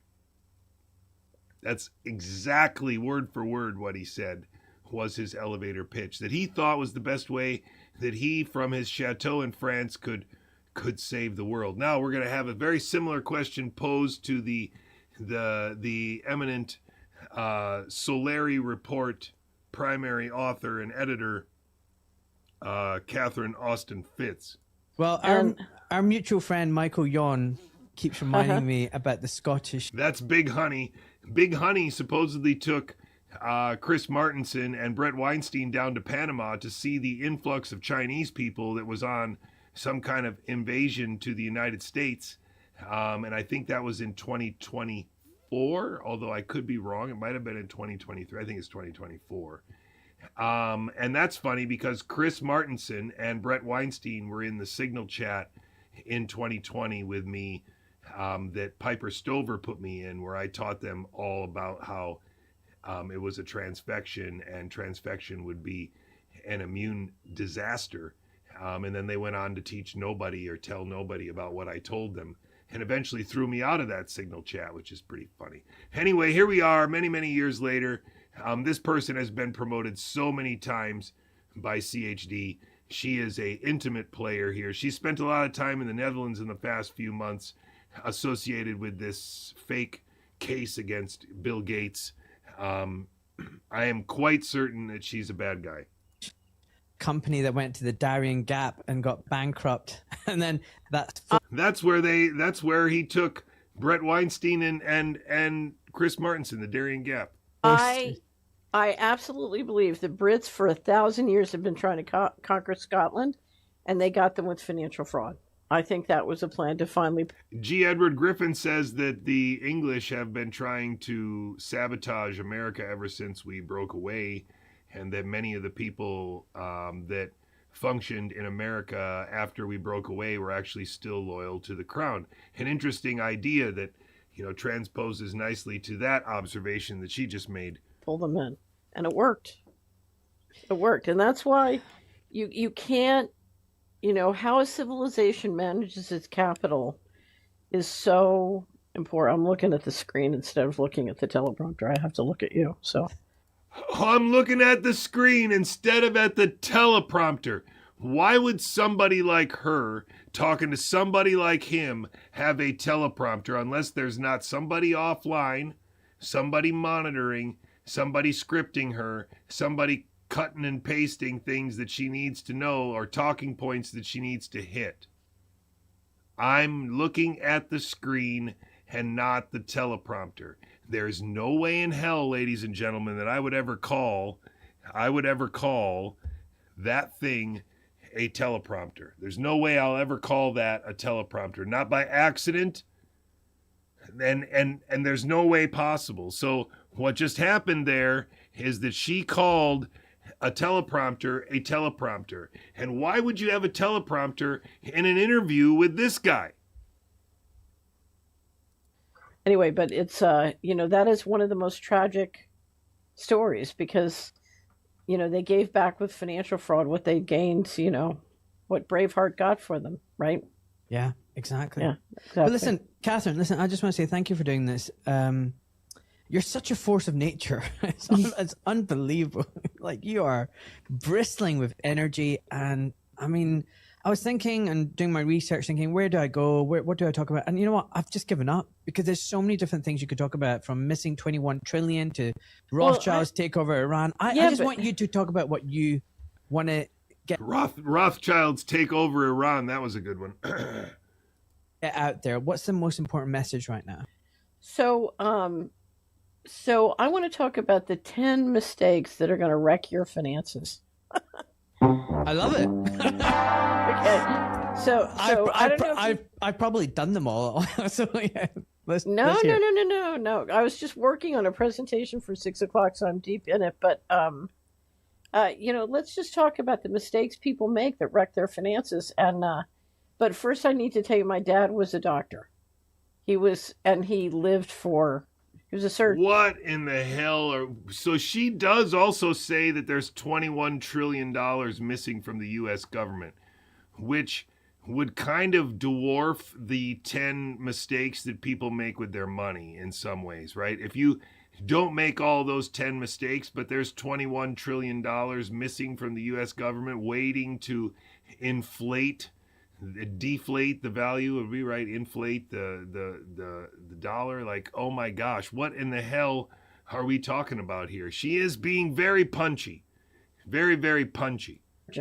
So he lived for his patients. I don't want to focus on this. That wasn't my point. My point was only to show you that these people are absolutely scripted frauds, and wherever possible, they will launder ideas from people like me or people like Mark. I don't know who other people are out there.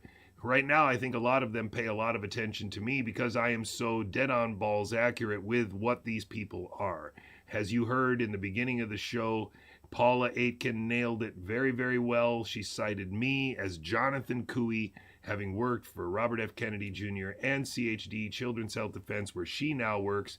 Here she is on this Portuguese podcast to nowhere, with the extremely brilliant host who she is so amazing in this video and this one question.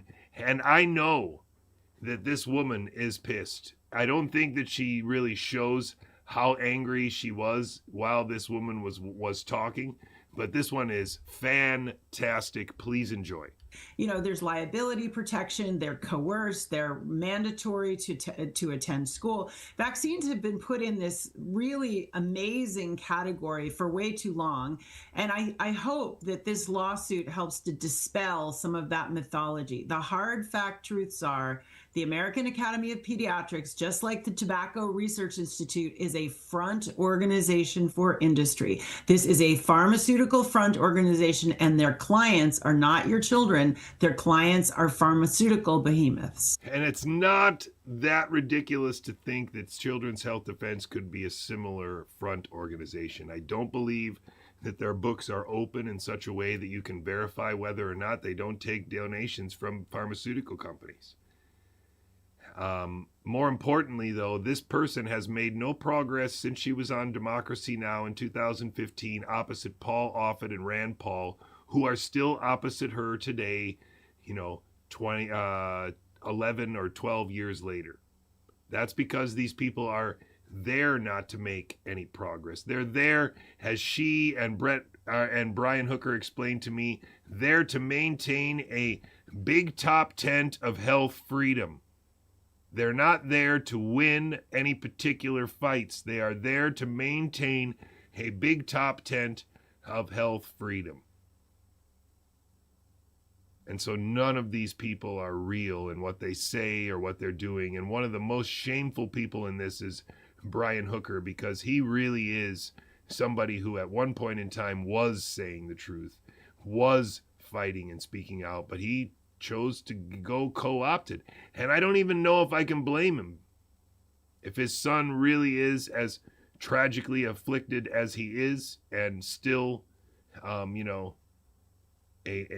very debilitated man, I don't know how many choices you have in that scenario. If somebody offers you the best health care for your son and a decent job, if you just help us with this, because there's this thing we're going to do, and it's a national security exercise, and we can't have people like Brandy Vaughn and Tony Bark running willy-nilly around when we start this national security exercise. And since you've already worked for the Department of Energy for so long, you understand how this stuff goes, right? I mean, you understand what we're doing here with the Human Genome Project.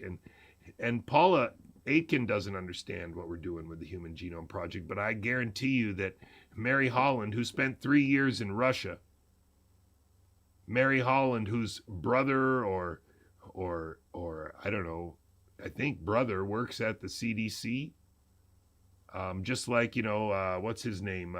David Martin's brother works at the CDC. This is all one fraudulent show. Listen carefully to what this woman says. Right. Now, you can't really, from a legal perspective, it seems smarter to me to go up against the American. Absolutely, Brian Hooker is. Brian Hooker is involved for one reason and one reason only. You can see it immediately, because in December of 2020, just after Brandy Vaughn dies, somebody with whom he has photos at the hotel breakfast, mind you, has been on stage with at multiple autism conferences and CalJam and shit. Brian Hooker is on a large Zoom meeting with somebody by the name of Dr. Kendra. And those two start talking about B cells and PCR and the novel virus, and none of them mention that Brandy Vaughn died. None of them talk about her having died a week earlier, even though many of the people in that call have to know who she was. And Brian Hooker was already on board with the PCR test being real, the virus being real, and already all the talking points about B cells and antibodies in December of 2020, already podcasting while Brandy Vaughn was being not even buried yet. And Brian Hooker in 2013 did not use the word autism, didn't like the word autism. His son was vaccine injured, he was vaccine damaged, he was neurologically damaged. That's why he didn't use the word autism. He didn't like the word autism. And then in 2015, he called it autism. American Academy of Pediatrics rather than the vaccine makers themselves, because they enjoy an extreme amount of immunity. And so it's maybe not on them. If they make a chickenpox vaccine, it's not on them to test it with a tetanus vaccine. at the same time. They don't have to. The government doesn't require them to. And so talk about the tactics of going after the American Academy. Now, one of the things that I find most interesting about this podcast is that they are doing precisely what I describe, and it's something that you can see once you understand it for what it is. They are improvising on a script. I don't know exactly what words are sitting in front of her or on her teleprompter or on her notebook. I think she's less likely to have a script in front of her because she's been at it for so long. She's training her, more or less. And so more than likely, she provided her with a set of talking points. But her job is not to read the talking points. Her job is to own the talking points and improvise on them. If she's a person who, would never say y'all, then if her script says y'all, she's not going to say y'all. And that's a very maybe mundane example, but I guess if she's a person who would never put the words together, like a combination of substances with the intent of augmenting the immune system, then to script her to say that would be extremely risky for, the suspension of disbelief that you're relying on in a podcast, that people believe her. She's got to sound like her. So she's responsible for making the script sound like her. And so if you hear what she says in this video, you hear her saying things that try to make it sound like she's improvising on the script, but she gets it wrong. I'm going to back it up a little bit because it is really remarkable. She's already gotten it wrong a little bit, and it's pretty. You can see the pain. Pediatrics and what you think.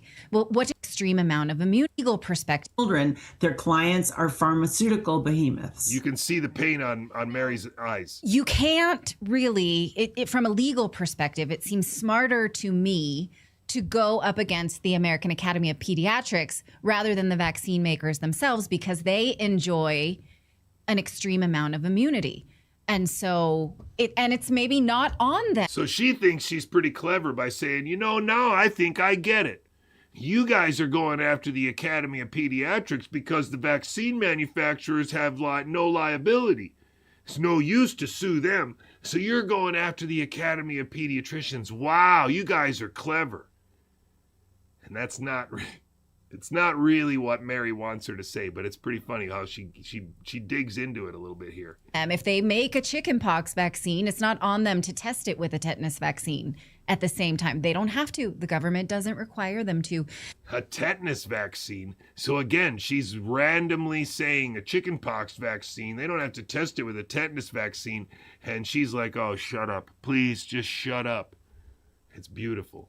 And so talk about the tactics of going after the American Academy of Pediatrics and what you think, well, what do your lawyers say, is the strength of this lawsuit realistic? Because a good lawyer will tell you what is the uphill battle. Do you have good lawyers advising you that this is the part that will be hard? Do you have good lawyers advising you, Mary Holland? Do you have good lawyers advising you, Mary Holland?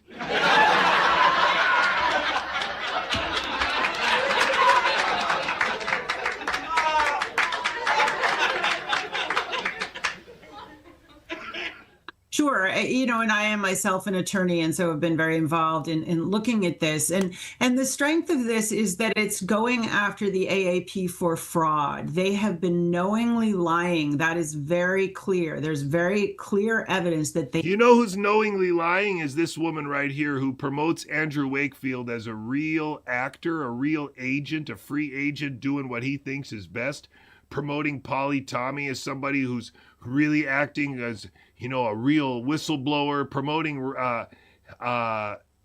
Meryl Nass and Brian Hooker as real whistleblowers.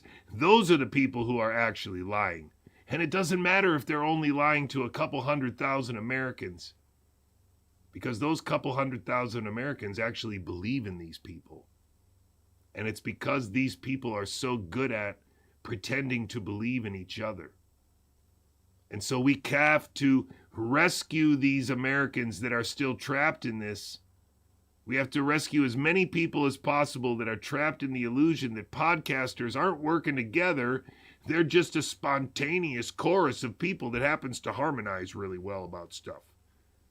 No, ladies and gentlemen, we are being governed. They know that what they're saying is a lie.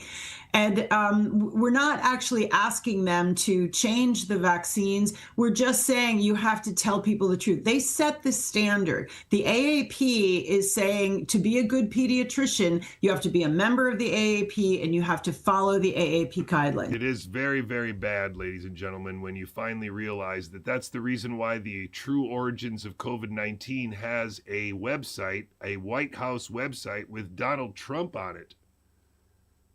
That's when you finally realize that Children's Health Defense took this maybe well-meaning environmental lawyer and transformed him into a very useful security state actor, conveniently placed at the beginning of the pandemic to go to a rally in Germany and complain that the lockdowns were invalid.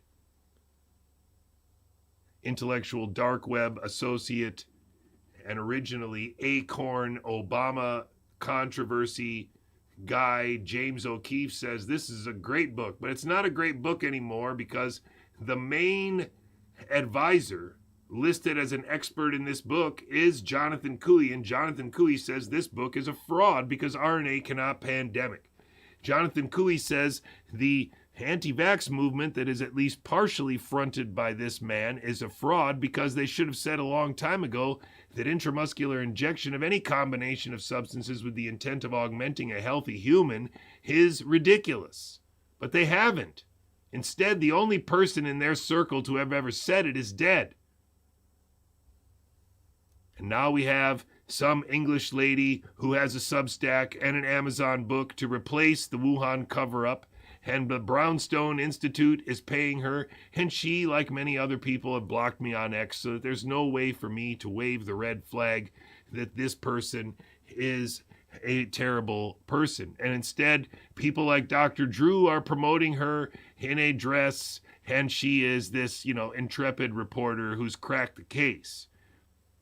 Robert Malone has done a Substack promoting this book as the definitive COVID-19 history, even though on the back of my book, on the Wuhan cover-up book, Robert Malone says this book is the most comprehensive historic summary and indictment of the history of the United States biowarfare biodefense program ever written.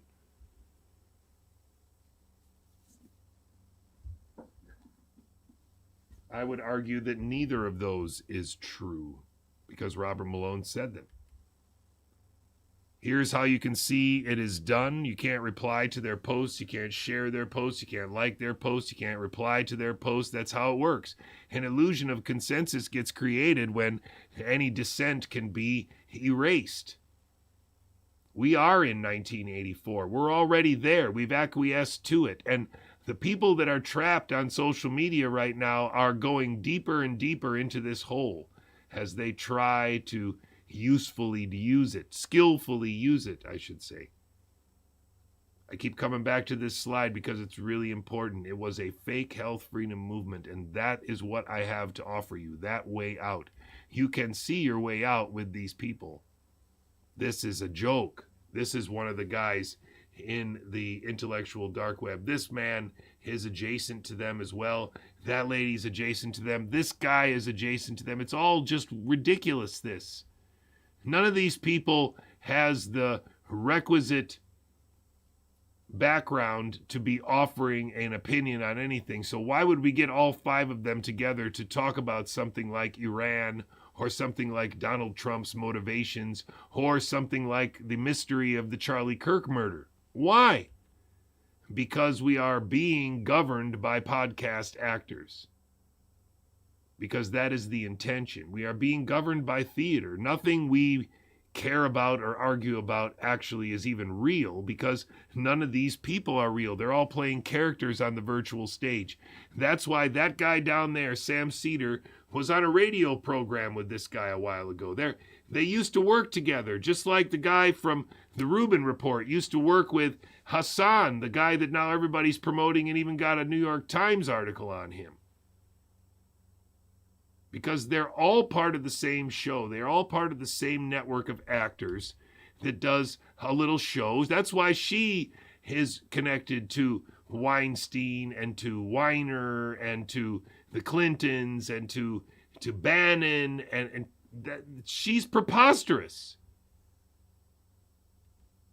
Just like that guy up there is connected to the Vatican and the UN and sustainable development. And when he started talking about sustainable development, he also talked about the globe has the global economy as a complex system. You know, the same thing that Brett Weinstein claims to be an expert in, complex systems.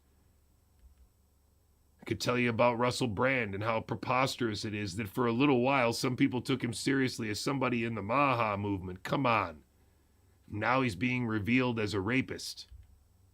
What about the idea that these guys are supposed to be YouTube channel people that have all dunked on Brett Weinstein and Eric Weinstein in some way or another, but none of them have ever been able to make the jump to say that isn't it weird that Peter Thiel, supposedly the guy who invented PayPal and invented Palantir and is like a billionaire, also hired Eric Weinstein as his financial advisor? Like, how does that jive?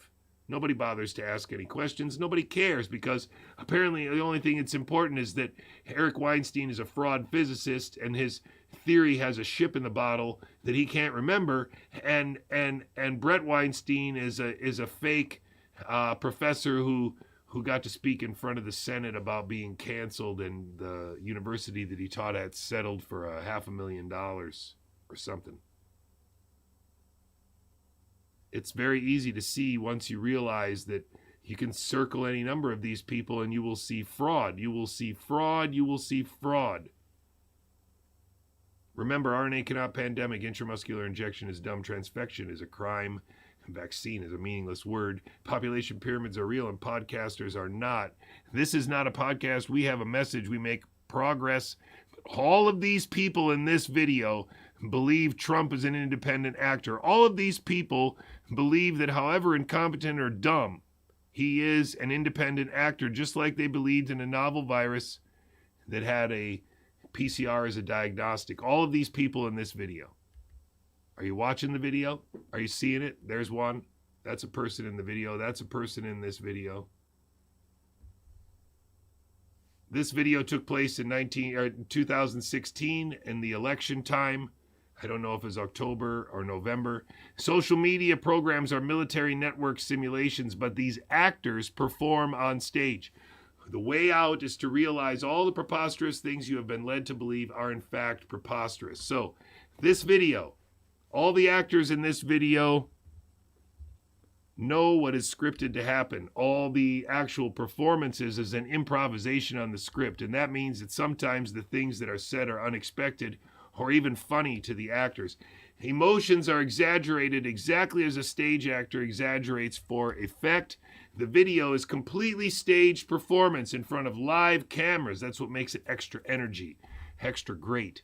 But these people are scripted to do everything as they've done as part of a controlled demolition of the very idea of America and nation states as an idea. There's Jimmy Dore. There's Roger Stone. I think we should watch this video so that you can see how preposterous it is that we have been led to believe that these are all independent actors working on behalf of America as patriots, because that is absolutely preposterous.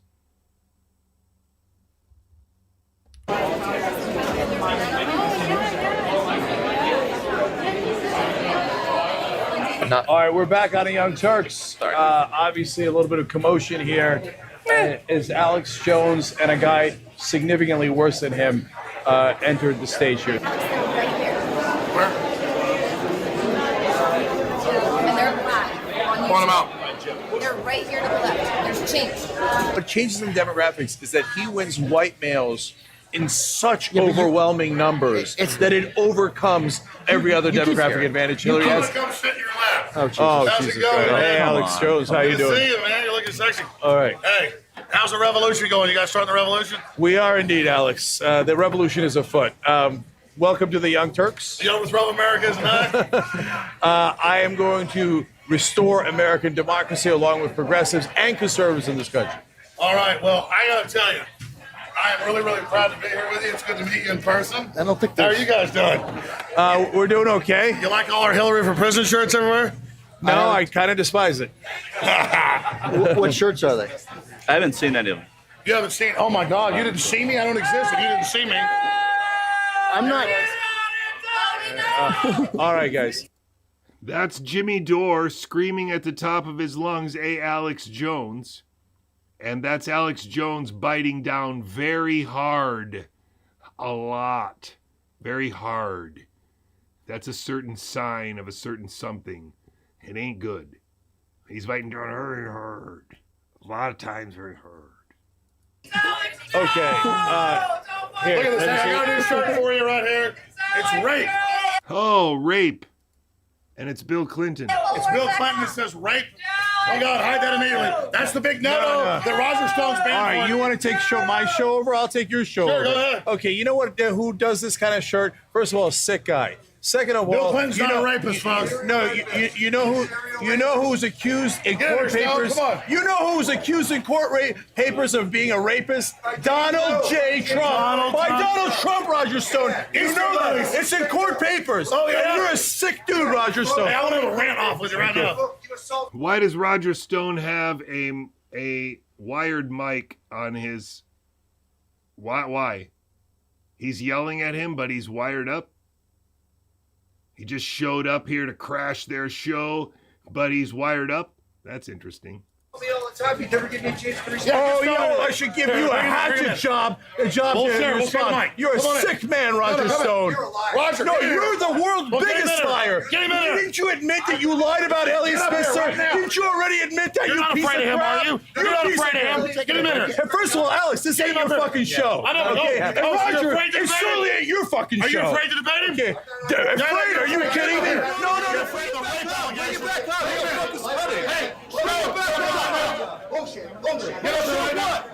All right, Roger. Yeah, run away. Roger. So before Trump was elected in 2016, you can already see it's obviously everybody's already there. There's all kinds of people that are in place and acting already. You can see it plainly for what it is. Donald Trump has always been an agent of the Democratic National Committee or whatever globalist group is controlling them. It's the same team shit. And it's not like you thought. It is much worse. Donald Trump has always been on stage, following orders, doing a parody of himself, so that people get driven nuts by that parody and by what they attribute to that parody doing, instead of realizing that they're all one show.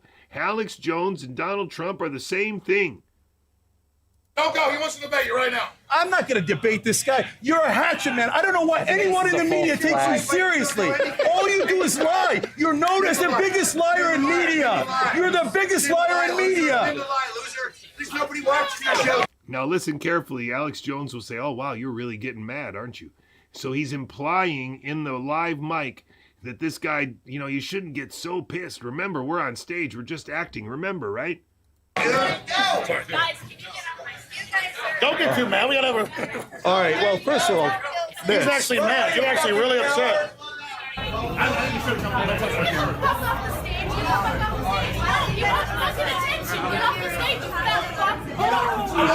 Hey man, nobody watches you. We know nobody watches you. You need the ratings. Saudi Arabians aren't funny enough. Your little jihad. Hey, first of all, now he says something about your little jihad. Interesting scripted line. And now he's going to stand up, and what do you think should be the right response if somebody says jihad? Let me explain something, all right? Okay, this is bullshit. Okay, hold on. We're against Saudi Arabia, you dumbass! We're against Saudi Arabia, you dumbass! And this is bullshit. He throws his mic down. Oh my gosh, can you believe? Do you see it? We talk about that all the time. Oh, really? We talk about that all the time. You don't know shit. What do you think? The lizard people are in charge? No. Is that what you think? Now, what's going to happen next is that Jimmy Dore is going to come on stage and he's going to spit in Alex Jones's face. And I don't know why, but he does it. Hey, you're pissed. Bilderberg! Is that what you think? You're the anti-liberal and you're pissed. Bullshit. We're being nice here. You know what I care about? I care about the American people. You're the one flipping out. Anybody hurt? I'm not going. Everybody get the fuck off my stage! Get the fuck off my stage! I have to spit my face. What the fuck? What a fucking cowardly little bitch. Yeah, get the fuck out. I'm right here. Did you spit in his face? Right here. Did you spit in his face? Right here. Did you spit in his face? I'm asking you, did you spit in his face? That's pretty awesome. Hey, I'm rolling mentions if you want to say something. No, we're just here. I hear the Young Turks want to interview us by one of their people. They bring us over. They say, jump up on stage with him, some guy. And then I get up there and they like to spit in my face and attack me. And they're like trying to say we did something wrong. It's crazy. I think it's really important to see that it's breaking down now, that this LARPing bullshit is potentially endable. We can end it because it's now visible, and more importantly, they still have me to deal with. The fact of the matter is they tried their best. They threw their best at me multiple times, ladies and gentlemen. I don't know what to tell you other than I can witness this. I can testify to it. I can write an affidavit. I'm trying to write a book. I'm going to teach a course about this. Jimmy Dore now has said that, Campbell's right, that this guy's right, ivermectin's right, they can't suppress this. He's now talking to this guy about the next things that are going to happen after the United States collapses or the Strait of Hormuz opens up. Come on! Just like he was talking to Abby Martin. This is all one malevolent show, and that's why he was on stage with Alex Jones and spit in his face on camera, and they got multiple angles of the spit. Because it was always, always, always a show. And so you have to come to terms with the fact that Trump was not shot in his ear by a near miss by possibly multiple shooters, including one kid from my kid's high school. He did not win an election with records votes cast on both sides, with or without fraud. He did not think it was a good idea to change the name of the JFK Center for the Arts to the Donald Trump and JFK Center. That's ridiculous. Just like he's not thinking about making an Arc de Triomphe or the ballroom is his idea. And he certainly didn't stumble his way into a global crisis with Iran over nukes because people convinced him that Iran was trying to kill him. That's ridiculous. He is being scripted to do exactly what he's done as part of the sabotage of the idea of America and the idea of nation states around the world. They want things like the EU. They want the North American Union. One of the reasons why the dollar might collapse is to usher in a North American Union. But social media programs are the way that they will convince you to accept it. They might even make you accept that it's the only way out. But this isn't a podcast. This is a way out. Gigaohm Biological is a way out.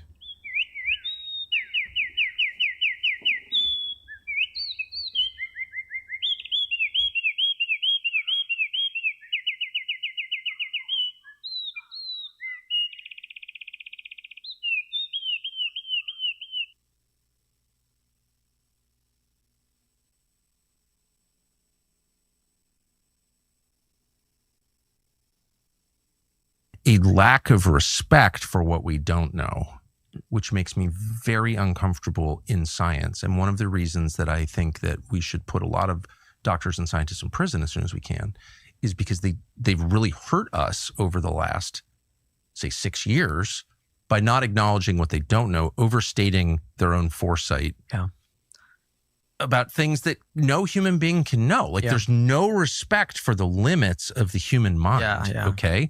And suddenly we have these enormous powers that are not actually matched to our wisdom at all. And I just want to say out loud, I'm really worried about it. And I think certain individuals should be punished for doing this.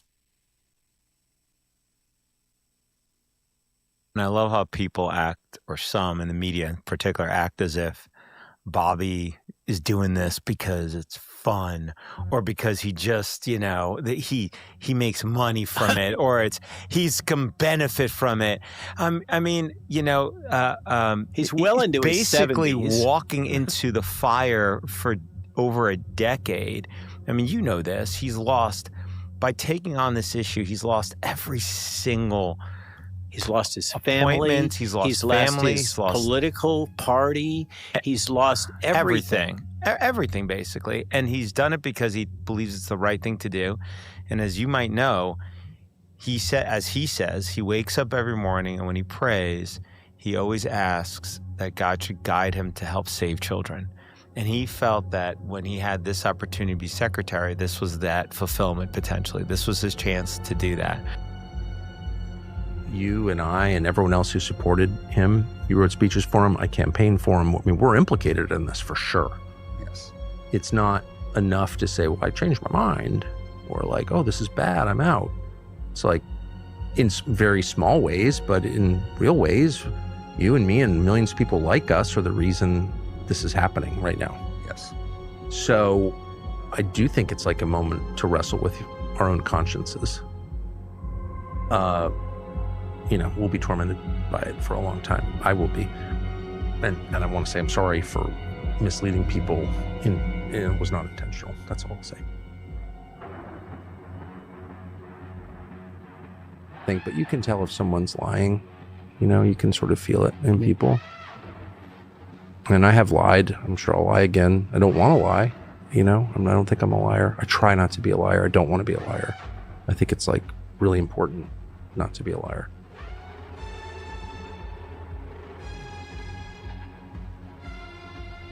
I think truth is good for kids. We're so busy lying, we don't even recognize the truth no more in this society. We want everybody to feel good. That's not the way life is.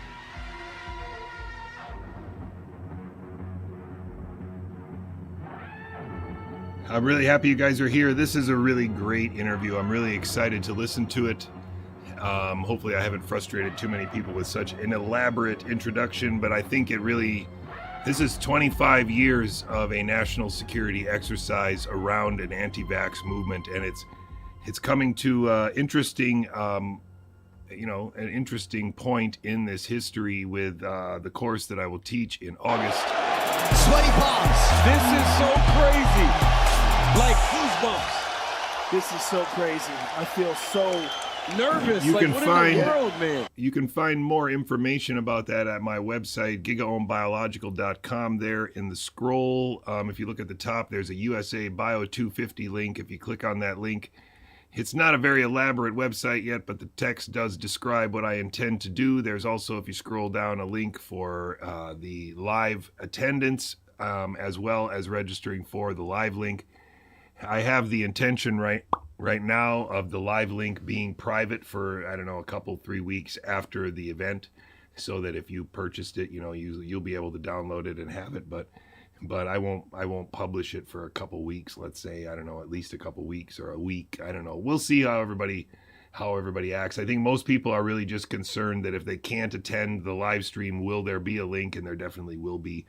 And from then on in August, I will intend to be teaching it as part of my work here at Gigaohm Biological. It's just that right now, teaching it before it's published is very, very dangerous, especially because, as you may have noticed, my son is now putting the transcripts of these shows up on Substack. And so that means basically I should keep my mouth shut about these bigger biological ideas until I have them in my form the way I want them, and have taught them and shared them in a way that guarantees that they will remain ours and not something that someone can launder through one of these deep state actors, if you want to call them that, these podcast actors. So pandemics, COVID, all these things, including the agency of these scripted actors, Musk, Thiel, Bezos, etc. They're not real people with real ideas. They are actors on stage, and all these myths are being sustained by them. That's why they are rewarded so heavily with the attention that they are garnered with.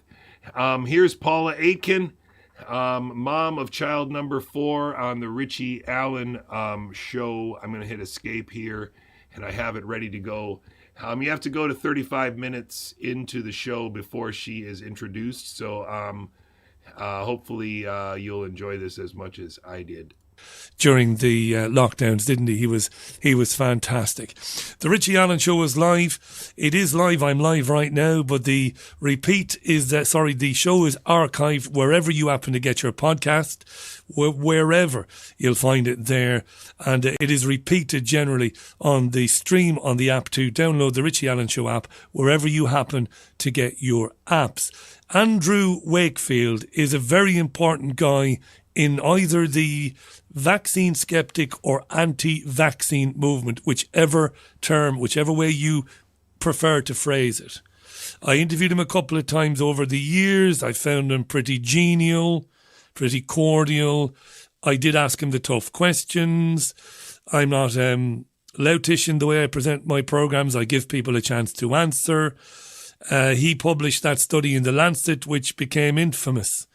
It was linking MMR jab, the MMR jab, measles, mumps and rubella, with autism and with bowel issues in children. It was later retracted. He was struck off. In recent years, he's worked with people like Del Bigtree, who's another big wig, no pun intended, in the anti-vaccine movement. They've made films together.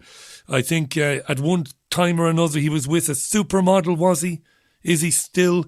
I wouldn't hold that against him, but you do wonder sometimes, Wakefield. And we will be joined in a few minutes' time by a lady called Paula Aitken, who reached out to this programme.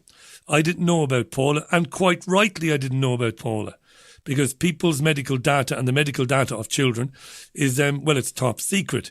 Her son, Colin, was child number 4 in Wakefield's original study. She said there is a lot unknown about what went on back then and what went on now. And there is a lot unknown about the anti-vaccine movement. And she asked me, could she have a chat? And I said, no problem. So we're going to do that now in a couple of minutes' time. Thank you for staying with the Richie Allen Show. Live in Salford, as I've already said. Music now from Take That, back in 3.5 minutes' time. Take That and Hold Up a Light on the Richie Allen Show Wednesday. Nice, he does music too. See, so that's not bad. This coming weekend, yes. Anyway, the as well. Shall we just welcome Paula to the programme? Paula, welcome to the Richie Allen Show. Nice to be chatting with you. How are you? I'm fine, thank you. Good to have you on. We tried the virtual way, and I think it went a bit belly up. So look, we'll. Oh right, I was just trying to get on it there now. No problems, but you've got a beautiful line there, so we'll stay with this. Thanks for reaching out to the programme, by the way. I did already let our listeners in on what was happening basically, and I gave them a bit of a refresher in terms of the Andrew Wakefield Lancet study that made the claims that there may be a link between the MMR jab and autism and bowel issues. And I reminded our listeners that the study was eventually taken down, he was discredited, and he was eventually struck off. And I made the point that when he was on this programme a couple of times, I challenged him pretty robustly about it. He continues to say he didn't do anything wrong and that he didn't claim that he had proved a causal link. He said all he did was raise concerns and that he was hoping there'd be more attention given to it and that there would be more investigation. I also mentioned to our listeners that he's a pretty big player in the, if you want to call it, anti-vaccine or vaccine skeptic movement today. He made a film called Vaxxed. He's made other films as well, and he's involved with RFK Jr. and he's involved with people like Del Bigtree. And I did share with our listeners, Paula, I promise you I'm going to shut up now and you can talk as long as you want. But I did say to our listeners that you had come forward to say that you are the mum of child number 4 of the 12 children. That's Colin. And that Colin's details and his case history was used by Wakefield. So this is where I shut up, but I'm going to ask you to explain to our listeners. Okay. Why did you reach out to this programme? What's going on that you feel that people need to know? Because I've been trying to expose things since 2011, and I've been ignored by mainstream media, by alternative media. Nobody seems to want to know. I'll try and start at the beginning. It's quite confusing because it's really complicated. There's a lot involved, but I will try and tell you the basics of it to try and give you an idea. No problem. And listen, if I feel in any way like it's getting a bit information heavy or that I'm struggling to follow along, you won't mind if I just briefly interrupt Paula to say, listen, do you mind explaining that? So where do you want to start? Do you want to start with the first time you met Wakefield or with Colin himself? Well, with Colin, I think I believe that his autism was actually caused firstly through the overuse of antibiotics, because he had infection after infection from 11 months old. Up until that point, he was okay, happy, smiley, content baby. And I was forever going backwards and forwards to the doctors. He was on antibiotics almost every month for about a year and a half. And in them days, there was no research, no books, no internet, nothing. But it was all to mother's gut instinct, really. But just a step forward, quite a few years after that, I'll just mention a study that I came across in 2011 as well by the McMaster University, a lady called Suzanne Morrison. It was written up in Autism Canada. She actually mentions about antibiotics possibly causing autism, and that is associated with abnormal bacteria content in the gut, which is what I've been saying since the early 1990s. And that it can be it can result in antibiotic-induced colitis, which Colin had until I healed that. So they pumped him full of antibiotics. This young child who was having these issues. So they gave him many different types of antibiotics. Yeah, he had ear infection, chest infections, throat infection, one thing after the other. He would be better for 2 or 3 weeks, then he would come down with something else. And he also started getting diarrhea at this point as well, but I also think that was down to the antibiotics, because what antibiotics do is change the gut bacteria. And I think what happened was it affected his immune system and his gut bacteria, and it caused inflammation and detoxification problems. So then I think what happens then is they react to the vaccines.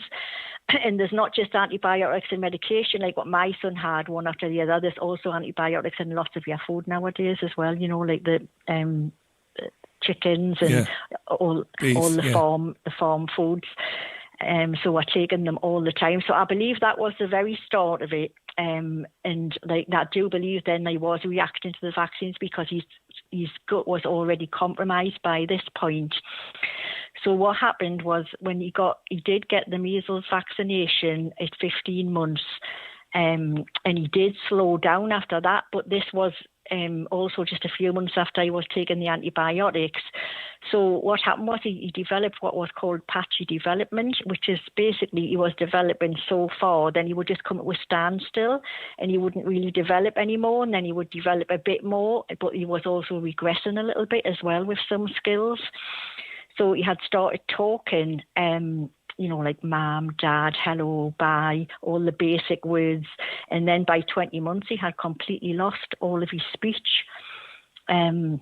He hadn't had the MMR by this point. He didn't get that until he was 4. So he became incontinent as well. He was potty trained and then he became incontinent, but he was still very happy. You could take him anywhere. He's full of smiles.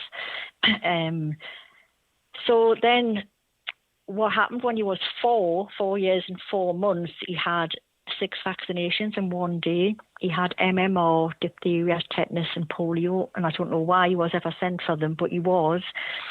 And then within 6 weeks of that, he lost every single skill, went hyperactive, didn't know who I was anymore, and just in a total world of his own, banging his head off the radiators, banging his feet off the radiators and the walls.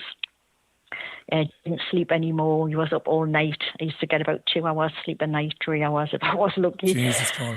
Jesus. And what were the doctors telling you at the time when this was going on? Nobody knew what was going on, because at the time Colin was very unusual, and I think this is why there was an interest in my son as well.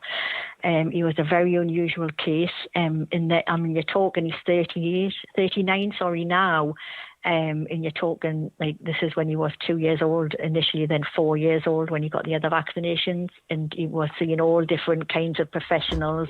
Nobody knew what was going on with him. Did she say he's 39 now? I mean, man. Seen geneticists and all different doctors. I actually thought he was autistic because I had remembered seeing a program about it, but I was told, oh no, he's too affectionate, he can't be autistic. But he did lose the affection after the MMR set of vaccinations. So what happened was there was a centre set up in my town, North Shields, where I was guided to seek Dr. Wakefield and go through the litigation and things. I always believed it was the overuse of antibiotics that caused this, but there was a story put up in this centre about a family whose child lost their skills, etc., exactly the same as what had happened to my son. I couldn't believe it because it was just like I was reading about him. So the MMR was blamed, and there was She couldn't believe it because it was just like her son. And of course, my assumption would be now, in retrospect, that that's exactly why she saw it, why she was meant to see it. She was meant to find it, and the people that she met as a result of that flyer were all part of this scheme to get her to agree to be part of this illusion, that something real was being done by Wakefield, and her son was an example of it. A lady there, a health advisor called Sandy McKean, a nurse advisor, and she had been asked to set up a jabs group there. And as far as I know, that was the only other jabs group in the whole country, except for a jabs group run by Jackie Fletcher in Cheshire. It just so happened to be in my town. So Sandy died, though, at the height of the controversy. She was actually murdered. And she was the lady that guided me into the court cases and going to see Dr. Wakefield. So, but there's something not right about the whole thing. Just before we go there, and remember, we can go to 7 o'clock now. The show ends at 7, right? So we can have as much time as we need. So before we go there, so I'm very interested. So this centre was set up then in North Shields. This is fascinating. This, of course, we'll come to what happened there in a moment. And this lady, Sandy, who died in very mysterious circumstances, that's worth exploring as well. But I'd like to ask you, if you don't mind, Paula, why were you so determined that the antibiotics were the root cause of the issues with Colin when you said yourself that he'd had issues after the vaccine when he was 15 months old, and then he had a lot of very serious issues when he had the 6 vaccines in one day? Why were you so certain that it was the antibiotics more than the vaccines? Well, to begin with, I think it was the antibiotics, because he was actually, things were starting to happen before he even had the vaccine at 15 months. Right. Things were not quite right. Diarrhea was the very first thing that he got, and a lot of these kids, in fact, I think a very high percentage of the autistic kids have bowel problems, and this is what Dr. Wakefield looked into. That was the very first thing, and I believe that the antibiotics caused that because it changes the gut bacteria. And what was happening was every time, this was looking back, mind you, after a few years, but every time he was having these antibiotics, that's when he seemed to come to a standstill. Right, with he slowed down. Development. He slowed down, or he started getting floppy, where they did some tests to see if he had epilepsy, but he didn't. But he was having like blank stares. And I believe that was the antibiotics as well at the time. I just think it's an accumulation of things, but in my son's case, and possibly in other people's cases as well, and I think even possibly a mother that's pregnant that's taking antibiotics, that it actually does affect the immune system. And I think this is why not maybe all of them, but some of them are reacting to the vaccine. If you're right, Paula, I mean, because I've never heard this theory before. My listeners might be screaming at their radios now, but I haven't. If you're right, and that antibiotics can set off a reaction in the gut of a child, and that might link to autism. Well, that would be one of the biggest scandals of all time, wouldn't it? I mean, because that part I've already published, so I don't mind commenting on that. Snow and Summer has mentioned it before, but the immune system is primarily probably a molecular interaction between our own cells, our own system, and our microbiome. And so the fact of the matter is that bacteria release proteins, bacteria release phages, and all of these things are capable of passing the gut barrier and circulating in our bodies.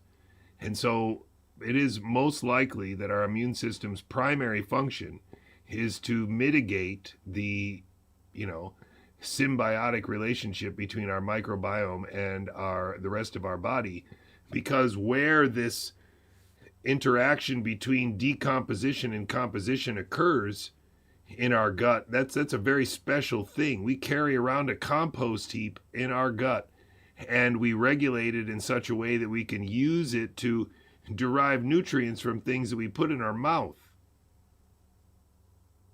Plants can't do that. Plants have their microbiome around their roots and require a microbiome around their roots. It also includes fungi that helps them extract the nutrients that they need. This pattern is repeated across nature. It's in the compartmentalized gut of a honeybee, and it is in the compartmentalized gut tract of a human, from the mouth bacteria all the way to the bacteria at the end of the line. And so we are talking about a very complex system, a irreducibly complex system. And we are told regularly to ignore this rather than as a fundamental thing, as some kind of thing in the background that we can worry about with regard to what yogurt we take. Oops. Because antibiotics are prescribed millions and millions of times a day by GPs all over Britain, Ireland, Europe, for children, for everybody really. So if you're right, so park that for a minute then. So this is fascinating. Yeah. Look, I'm going to put. There's an elephant in the room, and I say this with kindness now. And our listeners are asking me to ask you, why did you consent to the MMR and all the other jabs on the same day when you had these worries?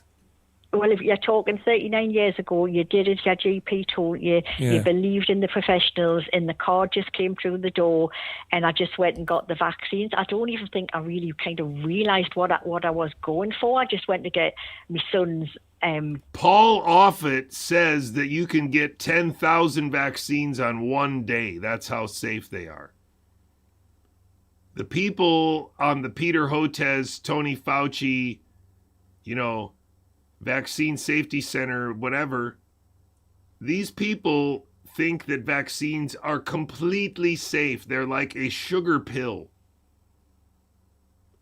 And so that's a pretty hardcore question. And it's a very hardcore question. Vaccinations, which I thought were just due. It wasn't until all of this happened, and much later on down the line, and they were like kind of blaming the MMR, that I thought about it all. And I thought if I'd gone back in time, I would have never done that. But you just did it. You were told. Yeah, I get that. I'm 51 now. 25 years ago, if I'd been lucky enough to if my missus had a child 25 or so years ago, and the doctor said, right, bring him in for 6 or 7 vaccines in one go, I would have just said, okay. Hindsight's a great thing. I wouldn't have known anything about it then. Thanks for answering that, and I totally get that. I'll be honest. I'll just extend a bit more. To be honest, I didn't even realise that there were all these vaccinations in one. Yeah. I mean, I can't remember the details, but I think I just thought that I was going for a couple of vaccinations, and I knew one was MMR. I don't even know if I just thought I was going for that. It was years and years later when I found out, when I was going through the court cases, that he'd actually had all these vaccines. Jesus. Right. I can't imagine the stress you and your husband were going through at this time as well. I mean, you're a beautiful child. Yeah, how did you cope with all of that, Well, it was very difficult because he'd been such a happy, lovely, cheerful little boy, and absolutely, totally lost him. I mean, he's like, he didn't sleep. He was just like running all over the place all the time. It was hard work. It was really hard work. It was like a bereavement, to be honest, because I had this beautiful little son and I just lost him. And as you said, you couldn't go online at the time, where you might find a group somewhere on a social media. But I did do quite a lot of things, which I'll go into a little bit. So I wrote a few notes here to try and keep us on track, because I might end up repeating things. No, it's okay. Don't worry. It's my job to make sure that we manage the time well. We've got an hour from here, so we've got plenty of time.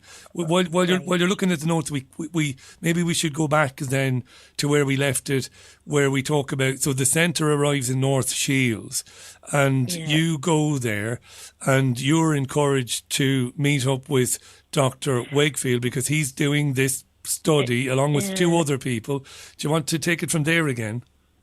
Yeah, can I just kind of go by my notes, because I've got... of course you can. I'm going to have to go forward a bit for that, because what I've wrote is that I hadn't been able to find the only girl in the study. There was 10 boys and 1 girl in the study. Now, I didn't, to be honest, I wasn't taking much notice of any of this until about 2010. And then I read the book. I read some books, which I'll tell you about, and I started looking into things heavily. But the girl, which I was not told at the time or anything, I didn't find out until 2010. And bearing in mind this study was in 96, the girl had the same doctor's surgery as my son, and I haven't got a clue who this family is. And I don't think people want us to find out. So maybe they have a story to tell as well. But some of the main parents in the study have said things that don't add up neither. And some of these parents in the study are very, very close to Dr. Wakefield. And one of them is Isabella Thomas. She's one of the main campaigning parents, along with Rosemary Keswick. And Isabella Thomas told me, when I spoke to her on the phone around about 2012, that there was no girl in the study. And she tried to tell us that maybe I was thinking of an American study, but I'd already read the book, so I'd already seen it, and I'd already read it on the internet, on the Lancet paper. And another thing was Dr. Wakefield on the Lancet paper said child number 4's mother, which is me, said that he had deteriorated in 24 hours. This is totally untrue. I never said that. I believe you. Why would you lie that you didn't say that? So why would that be included in the study then? Why would they say that? Possibly because he wanted people to believe in this study that he did. What I had said and explained was, like, he had already deteriorated before these vaccinations, but after 6 weeks of them last lot of vaccinations, he did totally lose everything, and went totally autistic. But it took 6 weeks, and it was a couple of weeks into that 6 weeks, after about 2 weeks, that I started noticing things. Certainly not immediately. I think because I think that the study's actually totally false and made up, partly made up, and now this is some claim now. So, and by the way, I'm not saying I don't believe you. Wakefield came on with me and he told me he was an honest broker, and I looked at these cases and I saw a link and yada yada. And you're telling me now, I mean, this is bombshell stuff. You're the mum of child number 4. You think some of the 12 cases included in the study were actually fabricated? They never existed. Why? Well, I'm not saying they didn't exist. But I do believe that some of these parents are part of the made-up controversy. Shall I go on a bit and then you can understand? Before you do, when you said you think that some of the parents might be part of the made-up controversy, what does that mean exactly? That the parents might be part of some wider conspiracy to... because it's... I don't know if the word is conspiracy, but it's like, I do believe that this study was probably done for experimental reasons, not necessarily MMR. And I think the our controversy has been going now for about 30 years now, nearly 30 years, and there's still no answers to anything. And I think the reason they've kept it going is because they're hiding some underlying reason to why. Do you want to tell me? Do you want to tell me straight out, and then you can take all the time you want then building around it? When you said the study was about something else, can you be blunt about that? What do you think they were trying to do? Well, I never had any idea, but you do know I was interviewed by JJCouey in America about a year ago, and he's done a lot of work, a lot of research, and he actually worked for RFK as well. He was helping him because he's a biologist. He's a biologist, that's right. Yeah. Can I let our listeners in on that because they won't know? So about a year ago, Paula did an interview with a biologist, a real biologist. She just mentioned him there. And he has worked closely with RFK Jr., the current health secretary in America, and he's worked with his people. And he has a theory that the anti-vax movement, this biologist who is an acquaintance now of Paula who's on with me now, he believes that the whole movement is not really anti-vaccine, or it's some sort of fake anti-vaccine movement, doesn't he? Yeah. Because he's seen it with his own eyes, and he actually also worked with, is it CHD? I think it's called CHD. It's like a vaccine movement. And at first he believed in it all. It was when the COVID was going on. The same people that are behind Wakefield are behind COVID as well, according to JJCouey. And he worked with them, and whilst he was working with them, he realised there was something seriously wrong. He thinks there's been a lot of lies told in that keeping the controversy going, because he thinks it's something to do with the Human Genome Project, which I don't know a lot about, but that's something to do with them collecting more data, which they did during COVID, apparently, according to Jonathan. They were collecting more data through the swabs and things, and it's something that they've been doing for years, and they haven't completed it yet. And I don't understand the ins and outs of it, but he thinks that this controversy was the very beginning of it, and that they've kept it going for so long because they haven't finished doing what they've needed to achieve yet. If you can make head or tail of that. No, it's difficult for me to understand, but I know you'll be able to help me understand, Paula. You're listening to Paula Aitken. Paula's son, Colin, was child number 4 in one of the most controversial papers ever published by a medical journal, The Lancet. It was Wakefield and Wakefield's colleagues, who never get a mention, by the way, but they should do because they were just as responsible. They published a paper in The Lancet saying that the data of 12 children convinced them that there might be a link between the MMR jab and autism and bowel problems. So I know you're going to help me out here, and I can be a bit slow, and I'm not being modest. I can be a bit slow here. So these guys, RFK Jr. and his mates Del Bigtree and Wakefield, on the face of it, they claim to be vaccine skeptic people who want to keep people safe, who want to keep damaging or harmful vaccines out of the arms of children. They say they're against mRNA jabs.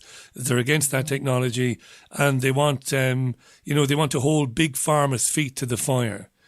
But you don't believe that. Why? No, I think because, what is it? There's a name for these people where they give you about 90% truth and controlled opposition. I've only just recently learned about that.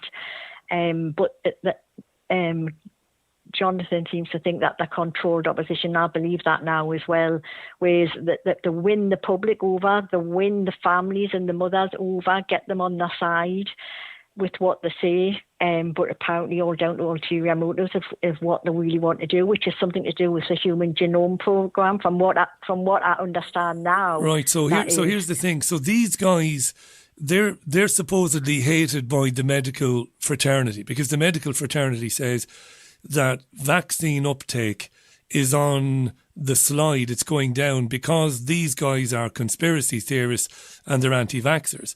So their supporters, and I am not a supporter of any of these people at all.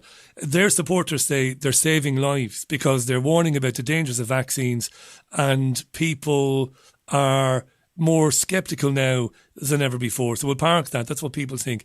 So we go back to this study where they used Collins data, the infamous Lancet study. You think they weren't really trying to find a link between the vaccines and autism, but they were working on some genome project. Can you explain that a bit more? I would help Paul out here right now by saying that they were putting people in place. They were putting actors in place with a narrative complete with an origin story that would be plausible over time, so that when we got to the point where this national security worldwide exercise would be executed, these people would already be in place. I have no doubt that he had something to say about MERS or something to say about SARS, or I have no doubt in my mind that this was all part of one malevolent show. And what she is still, a lot of people are going to have a hard time conceiving is the idea that the Human Genome Project is not over until everybody possible is sequenced. Why? Because just like games of Go or games of chess, every person on Earth represents a unique human genome. And the uniqueness of that human genome is the only clue that any machine learning algorithm will ever have as to how the genome works, how the genome might produce development into an adult. If that assumption is true, that encoded in DNA is the form of the life form that is encoded in the DNA and the developmental trajectory to get there, then the only way we're ever going to crack that puzzle is to have every variant of that and data about the resultant in every case. So in other words, if we were going to try to solve the game Go, we would need many games of Go, but more importantly, we would need to know which side won. We would need to know why that side won. There would need to be rules. So for the game of Go, it's about who ends the game with the most color in their own color. What is the end of the game in human terms? What's the end point of a human? The result of a human. And how is that coded in the genome of a human is the question of the Human Genome Project, and they haven't answered it by the sequences that were claimed to be completed when Kevin McKernan was working for them in the early 2000s. That's preposterous.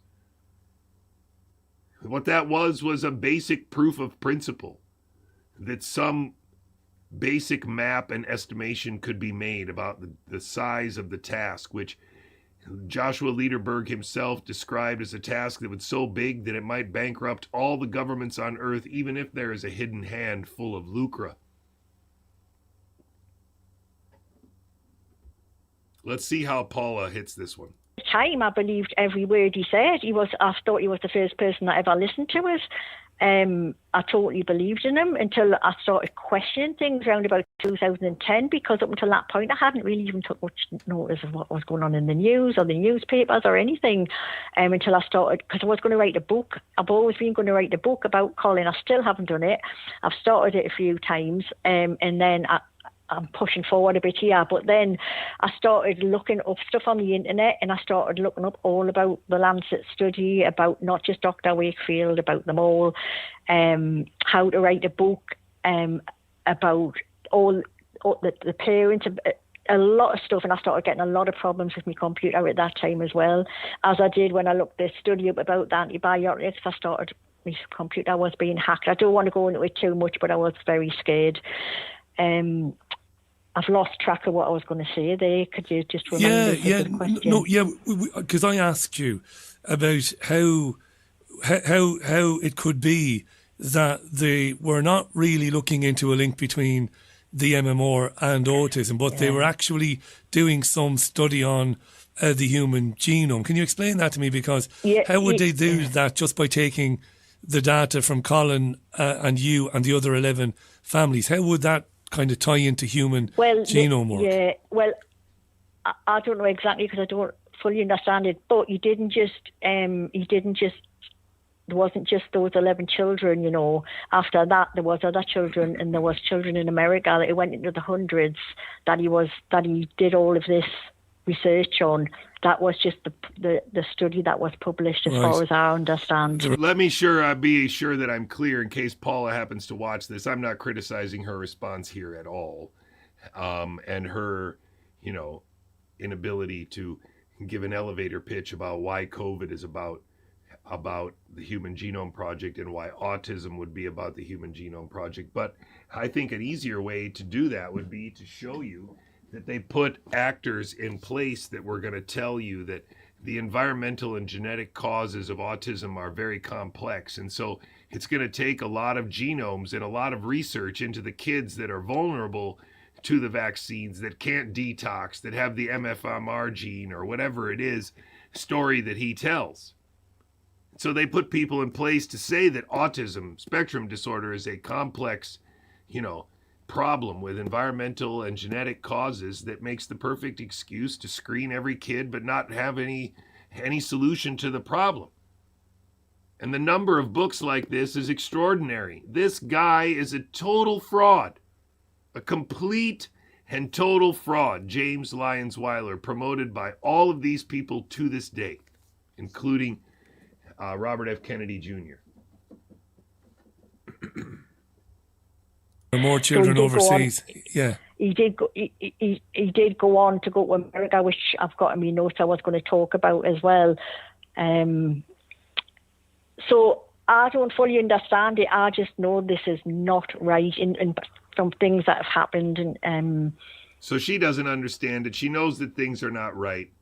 And I am just absolutely floored that she's gotten this far, that she put me in her notes, that she said it as clearly and succinctly as she did, that they're hiding something, that people were put in place to say certain shit with certainty and not mention other shit at all.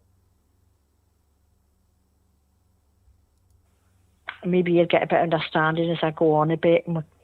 Yeah. Look, we have time. It's nearly 10 minutes past 6. Paula Aitken, speaking on live. I think the first live radio show you've ever done, is it, Paula?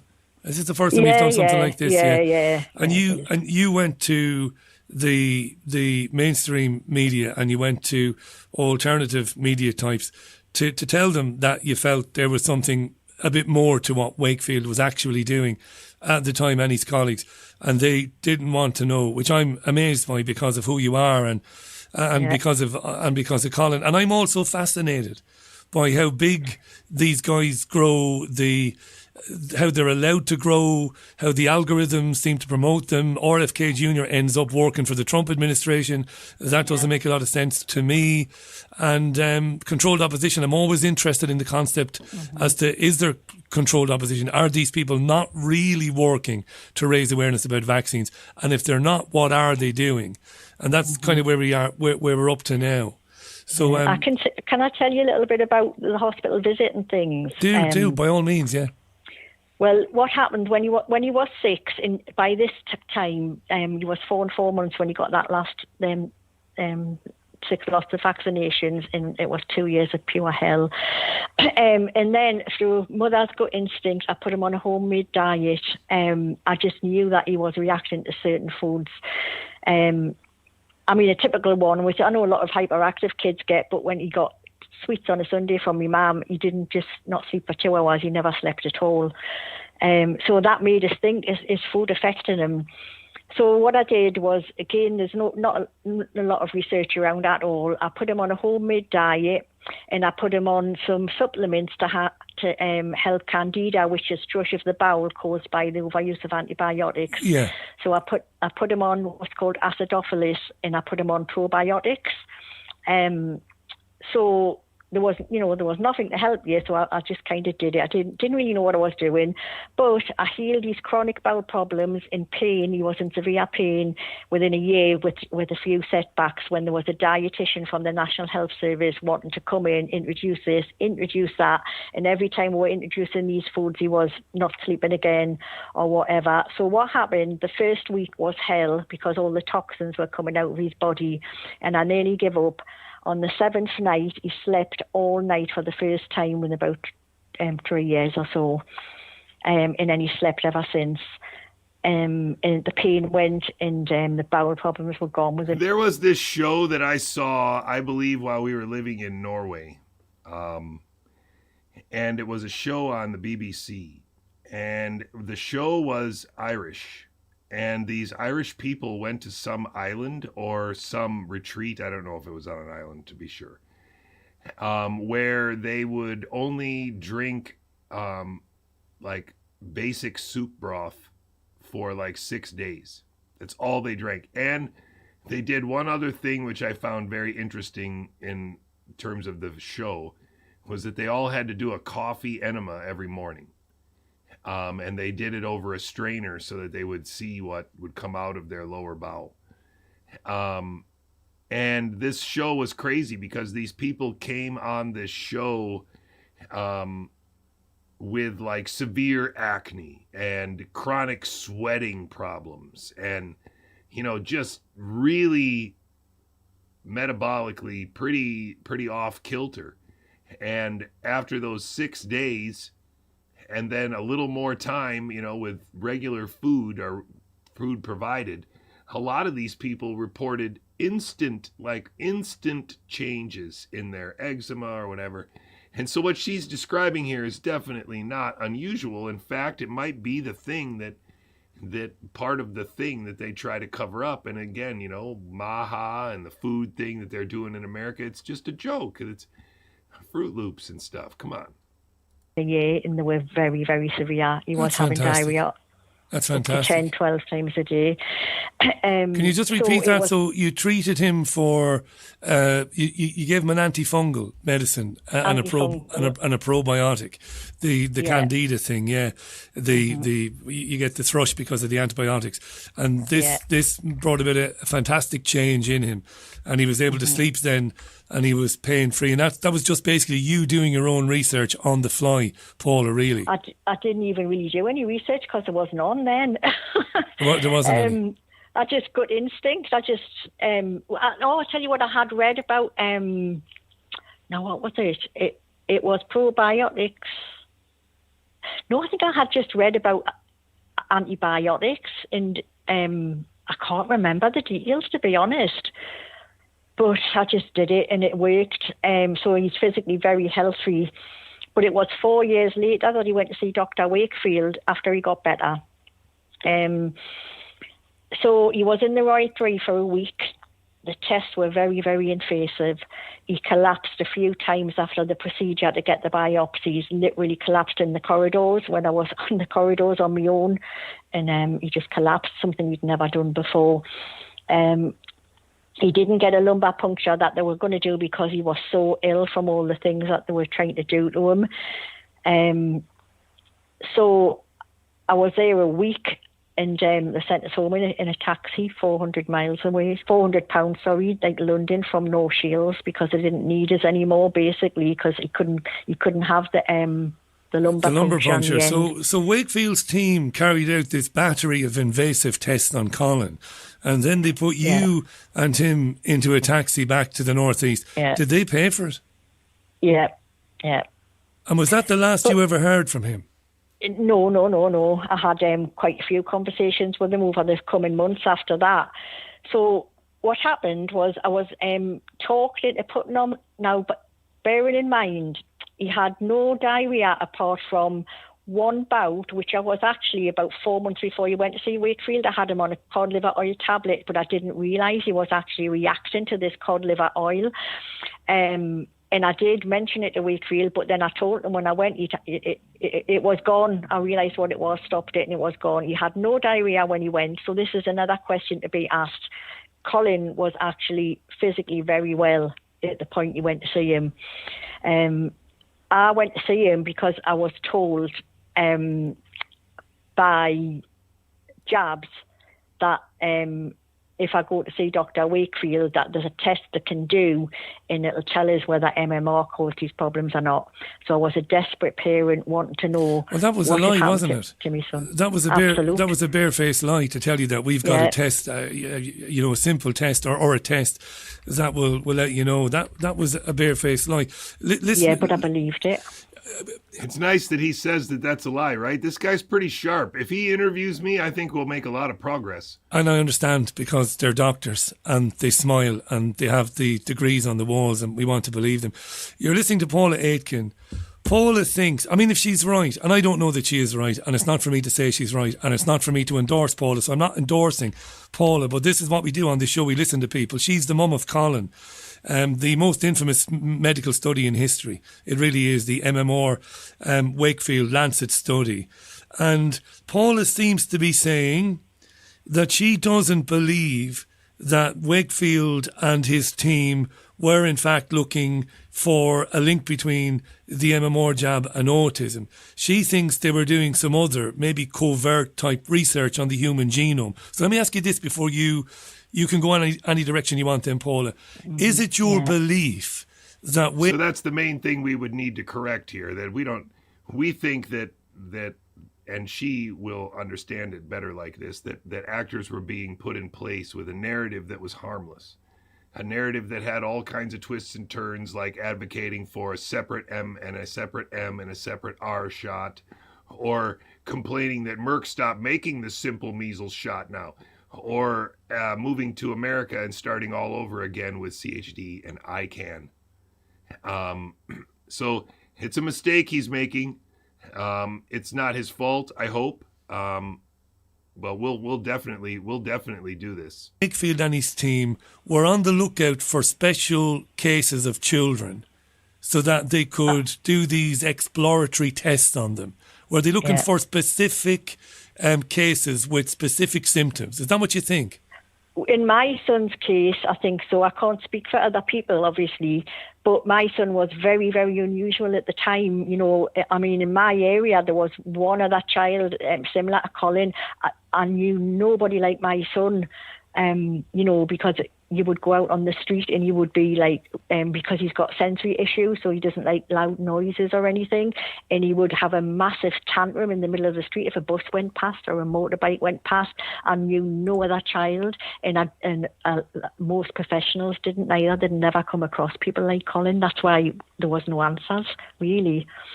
So yes, I do now. I didn't at the time. I had no idea at the time. I've just worked it all out over the last 12, 15 years. I think they were very interested in my son, which I'll say a bit more later about.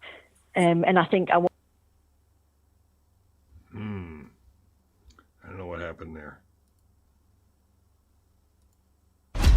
Question. Jonathan seems to think that the controlled opposition. Because I said I was trying to find the child number 8 parents, and I was looking for other parents, and he told me that I would never find the other Lancet parents. So I said to him, if it's the last thing I do on this earth, I will find child number 8 parents. So it just appeared that none of these people, because there's other people as well that I'll talk about I've been in touch with, who have all got to do with Dr. Wakefield, which have all used delay tactics and things to stop one meeting. So I just felt like there was obstacles being put in my way all of the time. Can I ask you what you thought when the study was published? So when it was published in 1998 and it made international headlines. So since 1998, this has been going on. They have been setting up a narrative about skepticism about the vaccine schedule, knowing that they wanted to make this transition to personalized medicine, which would be personalized transfection. Personalized in the sense that the medicine would be produced when it was necessary. And they saw this coming a long time ago. Peggy Hamburg saw it a long time ago because she was mentored by Joshua Lederberg, likely one of the people who is the originator of the idea in the first place. And it's not an idea that no one else would come up with. It is an inevitability. that if you are going to take this shortcut of using computers to crack the puzzle of the Human Genome Project, it is such a monumental task that it might require all of the resources that the human race could muster. That's how Joshua Lederberg, one of the most brilliant biologists in American history, described the Human Genome Project.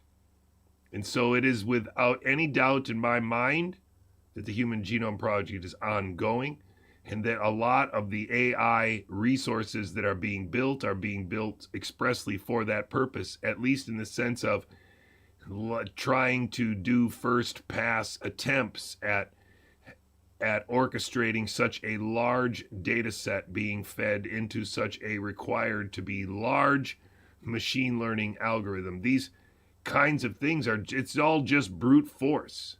More computers linked together.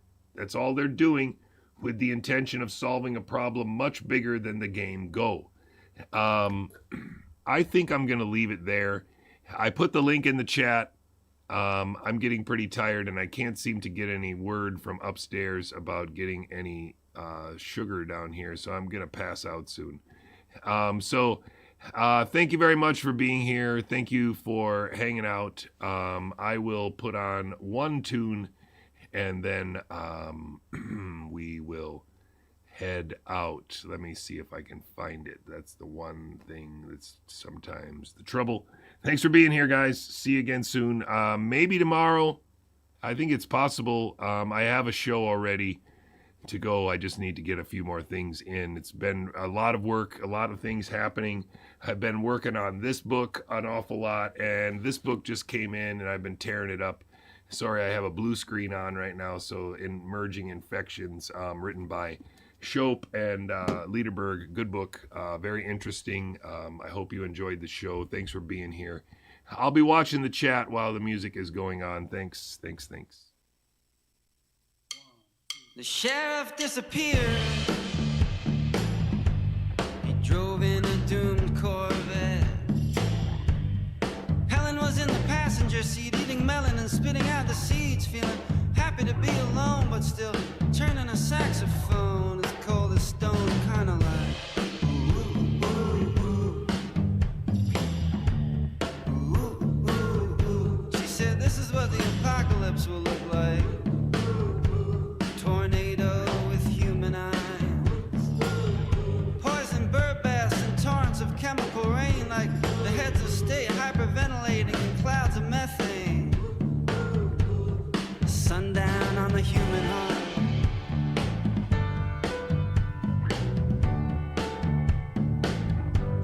And this is what the apocalypse will sound like, but it'll be loud as a mushroom cloud.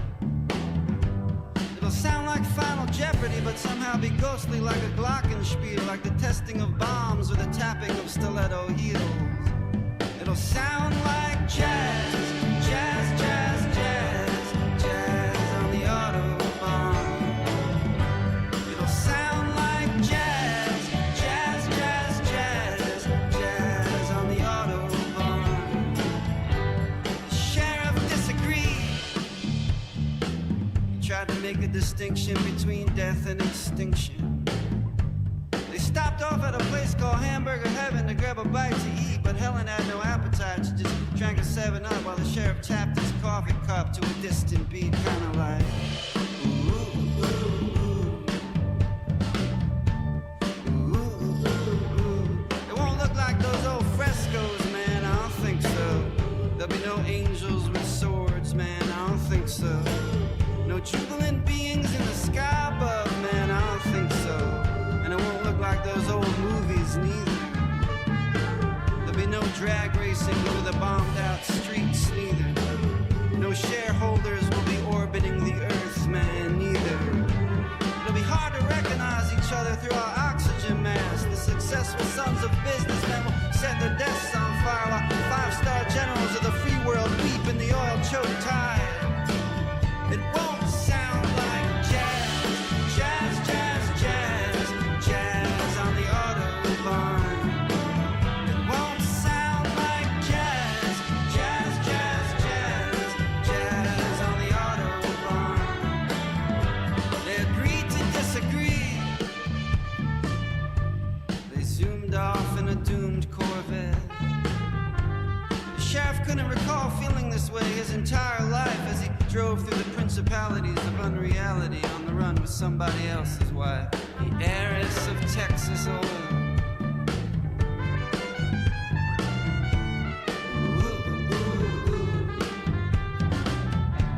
What is freedom, he thought? Is it to be empty of desire? Is it to find everything I've lost or have been in search of? Or is it to return to the things to which there's no more returning? Does it feel like jazz? Jazz, jazz, jazz. Jazz on the Autobahn. Does it feel like jazz? Jazz, jazz, jazz. Jazz on the Autobahn.